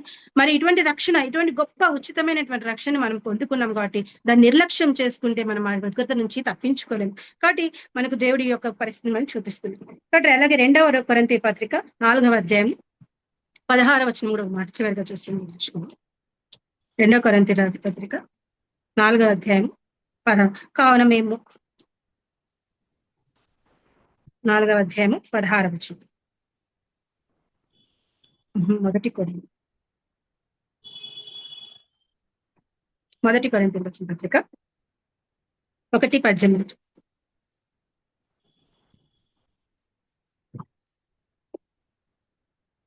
శిలువను గూర్చిన వార్త నశించుచున్న వారికి వెరితనము గాని రక్షింపబడుచున్న మనకు దేవుని శక్తి అయి ఉన్నది కదా. మనం చూసినట్లయితే శిలువను గూర్చిన వార్త వింటున్న వారికి అందరికీ అదేదో 3 మేకుల మీద ఉన్నాడంట, వాటిని తీసుకోలేడా, నిన్ను రక్షించుకోలేదు, మమ్మల్ని ఎలా రక్షిస్తావు అని ఇలా మాట్లాడిన వారందరికీ కూడా వారికి వెరితనంగా ఉందేమో, కానీ మన ప్రభు అయిన యేసుక్రీస్తు మనం రక్షణ పొందిన వారికి రక్షింపబడుతున్న మనకు ఏ విధంగా ఉంది, దేవుని శక్తి ఉంది. ఆయన మనకు శక్తినిచ్చి నడిపించిన వాడిగా ఉన్నాడు. కాబట్టి మన ప్రభు అయిన యేసుక్రీస్తు వారు మనకు నేర్పించినటువంటి ఈ యొక్క శిలువ కార్యము, ఆయన ఆనాడు శిలువలో ప్రాణం పెట్టకపోతే మనకు రక్షణ లేదు. మనకు ఎవరికి పాప విమోచన నుంచి బయటికి వచ్చేటటువంటి శక్తి మనకు లేనే లేదు. యేసుక్రీస్తు ప్రభు వారు మరి అనేక మందిని స్వస్థపరుస్తూ వెళ్తున్నప్పుడు నోటి మాట చేత స్వస్థపరిచాడు. చేతులు పట్టుకొని వారి అనేక రోగాలు ఉన్న వారికి నీకు చేతులు ముట్టి స్వస్థపరిచిన వాడు ఉన్నాడు. కానీ పాపాన్ని తీసివేయాలంటే ఇంత పెద్ద కార్యం జరగాల్సింది కదా. ఇంత పెద్ద కార్యం జరిగింది. ఆయన యొక్క శరీరాన్ని నలగొట్టుకోవాల్సింది, ఆయన యొక్క రక్తాన్ని కార్చాల్సిందే. ఆ యొక్క పవిత్రమైన రక్తాన్ని మనందరి కొరకు కార్చాడు. ఆ రక్తాన్ని ఆశ్రయించిన వారందరికీ పాప విమోచన దొరికి, రక్షణ దొరికి, ఆ పరలోక రాజ్యంలో మనకు చోటు దొరికినట్లుగా మనం చూస్తాం. కాబట్టి ఆయన యొక్క శరీరాన్ని రక్తాన్ని ఆశ్రయించడం వల్లనే మనకు పాప విమోచన దొరికింది కదండి. మనం యొక్క దాన్ని నిర్లక్ష్యం చేయకుండా వాటి పట్టుకొని జీవించే వారంగా ఉండాలి. ఆ యొక్క మొదటి వారు కడపటి వారు అవుతురు, కడపటి వారు మొదటి వారు అవుతురు. కాబట్టి మనం నిర్లక్ష్యం చేయకుండా ఆయన వచ్చేంత వరకు కూడా మనం వీటిని శ్రద్ధగా కాపాడుకుంటూ ఆయనలో ఎక్కువగా ఉంటూ ఆయన ఇచ్చిన రక్షణ నిర్లక్ష్యం చేయకుండా చక్కగా కాపాడుకుంటూ ఆ ప్రభువు రాబోతున్న కొద్దీ మనం ఇంకా ఆత్మీయంగా బలంగా దేవునిలో ఎదుగుతూ మనకి ఇచ్చినటువంటి ఈ జీవవాక్యాన్ని ప్రతిరోజు చూచుకుంటూ మన యొక్క అపరాధాలు మన యొక్క ఏమైనా ఉన్నప్పుడు వాటిని తొలగించుకుంటూ చక్కగా క్రీస్తులో మాదిరిగా ఉండడానికి మనం సహాయం చేయాలి. కాబట్టి ఈ విధంగా మనం ఈ రోజు నేర్చుకున్నది మనకి ఈ లోకంలో డిప్రెషన్, కృంగుదల అనేక మంది ఉంటున్నారు. ఆ కృంగుదల తొలగించుకోవాలంటే ఇలా దేవుని పాదాల దగ్గరికి రావాలి. మోషే పనుల భారం ఎక్కువైందని వచ్చాడు. మన భారాలు కూడా ఎక్కువైనప్పుడు మనం కూడా ఆ దేవుని ఆశ్రయిస్తే మనకు దాని నుంచి విడుదల వచ్చాడు. నీ భారం యెహోవా మీద ఉంచుమని దేవుడు అంటున్నాడు. ఆయన ఆదుకునే దేవుడు. ఏలియా తన ప్రాణం హానితో భయపడి పారిపోతున్నప్పుడు కదా దేవుడు వచ్చాడు. నువ్వు ఒక్కడివే కాదు, నేను నీకు ఆత్మీయ ఆహారాన్ని ఇచ్చి బలపరిచి ఆయన్ని పోషించిన దేవుడుగా ఉన్నాడు. మరి 3వ వ్యక్తిగా యోబు తనంతటినీ కోల్పోయిన ధైర్యం తెచ్చుకో, నిన్ను బలపరిచే దేవుడుగా ఉన్నానని చెప్తున్నాడు. మరి 4వ వ్యక్తిగా యోనా శత్రువును సైతం క్షమించాలి. వారి యొక్క స్థితిని కూడా మనము ప్రార్థించాలి. వారి కోసం మనము ప్రార్థించే శక్తులు గలవారమే ఉండాలని మనం చెప్తున్నాం. అలాగే 5వగా మనం ప్రభువైన యేసుక్రీస్తు వారు అటువంటి పరిస్థితులను వెళ్ళినప్పుడు ఆయన కూడా యొక్క మరణాన్ని జయించి 3వ రోజున తిరిగి లేచి పునరుత్థానుడైనాడు కదండి. పునరుత్థాన దినంగా మనకు కదా ఆయన యొక్క పునరుత్థానం ద్వారా మనకు అందరికీ విమోచన దొరికింది. కాబట్టి ఆ ప్రభువు ఏ విధంగా ఆరోహణమే వెళ్ళాడు, మరి ఆ విధంగా తిరిగి రాబోతున్నాడు. ఈసారి గొర్రె పిల్లగా కాదు కానీ కొదమ సింహం వల్లే తీర్పరిగా రాబోతున్నాడు, న్యాయాధిపతిగా రాబోతున్నాడు. ఆయన రాబోతున్నప్పుడు మనందరం కూడా ఆయన తీర్పులో ఉండేవారంగా ఉంటున్నాం. కాబట్టి మనమందరం కూడా చక్కగా తుది వరకు ఆయన ఇచ్చినటువంటి రక్షణను కాపాడుకోలేటటువంటి కృప మనందరికీ దేవుడు దయచేయండి. ఇచ్చింది వాక్యాన్ని దేవుడు దీవించుగాక. అవకాశం ఇచ్చిన ఆంటీకి మీ అందరికీ కూడా వందనాలు. వందనాలమ్మా. మరి నలుగురు గురించి మనకు ఈరోజు రజని వినిపించింది. మోషే నాయకుడు, ఏలియా ప్రవక్త, యోబు భక్తుడు, యోనా కూడా చిన్న ప్రవక్త అంటారు. 4 దేవుని కోసమే వాళ్ళందరూ కూడా, వాళ్ళ కుటుంబాల కోసం అయితే ఏమి కాదు. మరి యేసు ప్రభు కూడా మనకు శ్రమల్లో విధేయత నేర్పించినాడు. అంత మాత్రమే మన బాధలో పాప భారంతో ఉన్నప్పుడు ఇవన్నిటి గురించి, ఈ రోజుల్లో ఇప్పుడు జరుగుతున్న ప్రతి పరిస్థితుల గురించి మనకు అనుకూలమైన వాక్యమే సహోదరి చెప్పింది. ఇంకా సహోదరి ఎక్కువ అనేకులకు కోసము యవన జీవితంలో తన సమయాన్ని, తన డబ్బునన్ని ఖర్చు పెట్టి రానున్న జీవితంలో గొప్పగా సేవ చేయాలని మనం అందరం మన వ్యక్తిగత ప్రార్థనలో, మన జూమ్ ప్రార్థనలో ప్రార్థిస్తాము. సహోదరికి చాలా వందనాలు. ఇంకా లాస్ట్ గా పొద్దు నుంచి ఎవరైనా ప్రార్థన చేయకుంటే క్లుప్తంగా ప్రార్థన చేయండి అమ్మా. క్లుప్త ప్రార్థన. శారక్క తేజక్కోళ్ళు లేరు కదా. ప్రేయర్ రిక్వెస్ట్ లో ఒక మన స్థుతి చెప్పక్క ఉంటుంది. నేను మా మనవడి కోసం ప్రార్థన చేయమని అడిగాను. యూకేలో ఉండే జ్వరం వస్తోంది పాపకు బాబుకు అని. ఆ, గౌరవ్ అని ఆ అబ్బాయికి జ్వరం తగ్గింది, అమ్మాయికి కూడా జ్వరం తగ్గింది. అందరికి చాలా థ్యాంక్స్ ప్రార్థన చేసిన వాళ్ళకి. వాళ్ళు కూడా చెప్పమన్నారు ప్రార్థించిన అందరికి కృతజ్ఞత చెప్పండి అన్నారు. సో అందరికీ థ్యాంక్స్ అమ్మా. దేవుని స్థుతిద్దాం ఆ విషయం. ఇంకెవరు లేరు ప్రార్థన అంశాలు? వందలండి, వందలు మా ప్రేమ అందరికి. గుంటూరు రాజమ్మల అండి. ఆ ఆంటీ, చెప్పండి అక్క. నాకు 4 రోజుల నుంచి బాగా జ్వరం, తలనొప్పి, బాగా ఇబ్బందిగా ఉన్నాను ఆంటీ. ఇంకా ఆరోగ్యం కూడా కొన్ని బాగలేవు. నా పరిస్థితి బాగలేదు, ప్రార్థన గుంటూరు చేయాలి. దగ్గర అక్క కదా? అవును, పిడుగురాళ్ళ అక్క. పిడుగురాళ్ళ. పిడుగురాళ్ళ. ఆ, నాకు మందులేమి ఉదయం నుంచి గిట్టవు. ఎవరన్నా తేజక్కోళ్ళు కూడా సువార్తకు పోయినారు అనుకుంటా. అక్క వాళ్ళకు అక్కడ సేవ బాగా జరిగేటట్టు ప్రార్థన చేయండి. ఉదయం నుంచి ఎవరైనా ప్రేయర్ చేయని వాళ్ళు? నేను చేయనా ఆంటీ?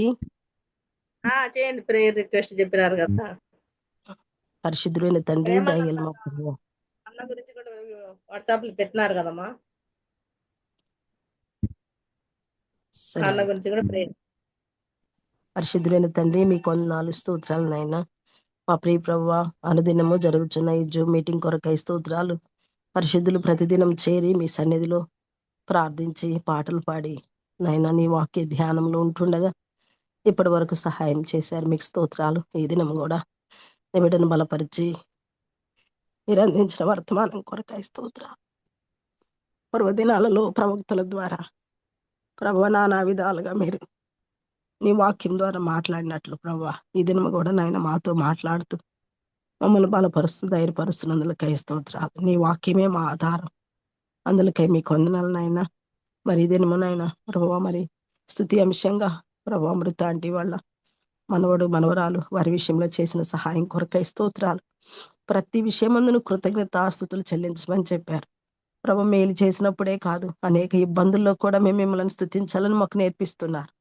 ఆ బిడ్డలు మీ సహాయం కోరారు, వారికి ఇచ్చిన నెమ్మదిని బట్టి స్తోత్రాలు. ఇంకా వారి కుటుంబంలో రక్షింపబడిన వారు ఎవరైనా ఉంటే వారి గొప్ప రక్షణ కలుగు చేయండి, కనికరించండి. దాసురాలు అమృత ఆంటీ ప్రార్థన ఆలకించి వారందరికీ కూడా మీ దీవెన క్షేమం దయచేయండి. అలానే ఆంటీ వాళ్ళు స్వార్థకి వెళ్ళారంట, వారికి తోడుగా ఉండండి.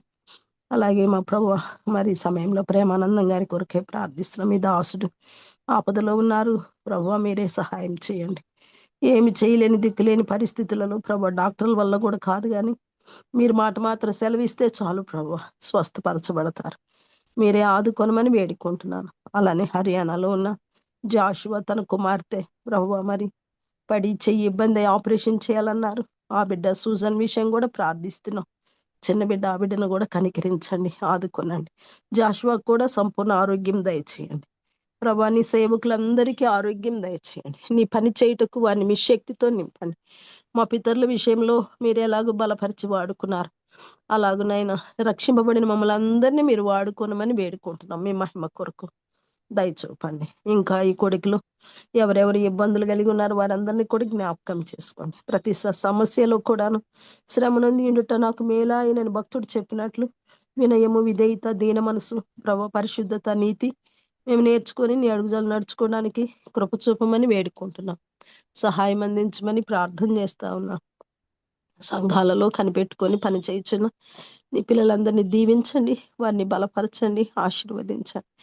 మా దేశానికేమి ప్రపంచంలో ఉన్న ప్రతి ఒక్కరికి నాయన మీ యొక్క రాజ్య సువార్త అందింపబడగలిగినట్లు ప్రతి ఆటంకం నుండి విడిపించి మీరే పంపి నీ పని కొరకై ప్రభువా నీ దాసులను బలపరచమని ప్రార్థన చేస్తున్నాం.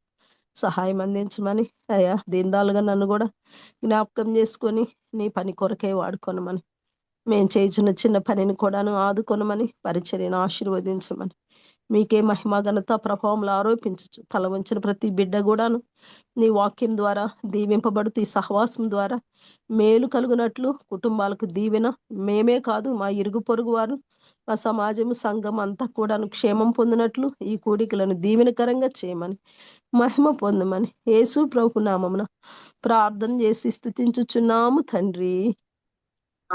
ఆమేన్. ఆమెన్. ఆమేన్. ఆమెన్ అమ్మ, అందరికి వందనాలు. అందరికి వందనాలు. రాజమ్మ గారు వందనం. వందనాలండి. అందరికీ వందనాలు. వరకు మీరందరూ ఉదయం నుంచి ప్రార్థన చేసిన ప్రతి ఒక్క సిస్టర్ పేరు పేరు పాట పాడి రచని మంచి చక్కనైన వాక్యం వినిపించిన సహోదరికి కూడా వందనాలు చెల్లిస్తుంటున్నాము. ప్రార్థన లాస్ట్ ప్రార్థన చేసిన రాజమ్మకు కూడా వందనాలు చెల్లిస్తుంటున్నాను. నాకు ఈ అవకాశం వచ్చిన కేజక్కలకు, జూమ్ శారక్కకు, అమృత అక్క వాళ్ళ అందరికి వచ్చిన ప్రతి ఒక్క సిస్టర్ కు పేరు పేరు వందనాలు చెల్లిస్తూ ఈ కార్యక్రమాన్ని ఎవరక్క శారక్క, శారా సిస్టర్, చాలా లేదులే, అమృతక్క మీరే ముగించండి అక్క. వందనాలు. వందనాలు. వందనాలు చెప్పేసి అందరికి చివరిగా ప్రార్థన చేసిన రాజమ్మ సిస్టర్ కి వందనాలు. రాజమ్మ ఎన్ని రోజుల నుంచి జ్వరము చాలా బాగాలేనట్టుంది. శుక్రవారం నుండి అంటే అయ్యో. మందులేం గిట్టవు, ఒక్క సొంటి అవును, రాసుకుంటున్నా. అది ప్రాబ్లం.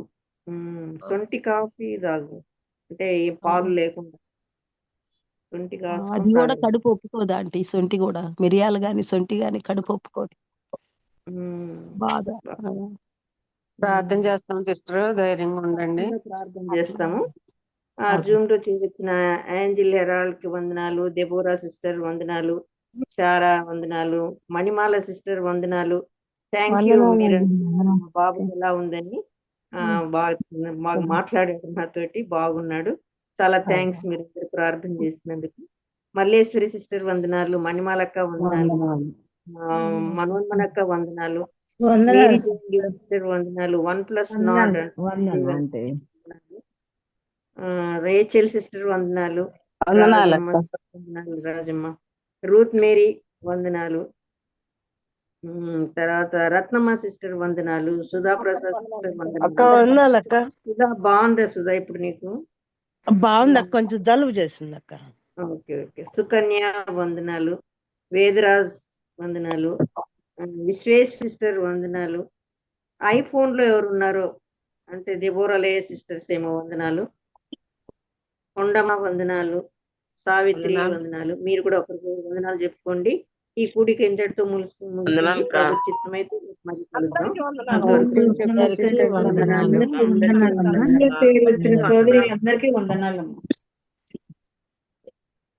వాక్యం చెప్పిన రజనీకి ప్రత్యేకమైన వందనాలు. రజనీ కనిపించలేదు, వెళ్ళిపోయిందేమో.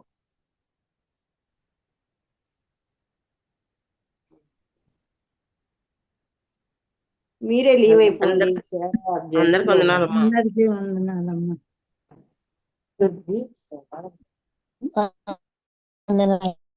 సిస్టర్స్ అందరికి వందనాలండి.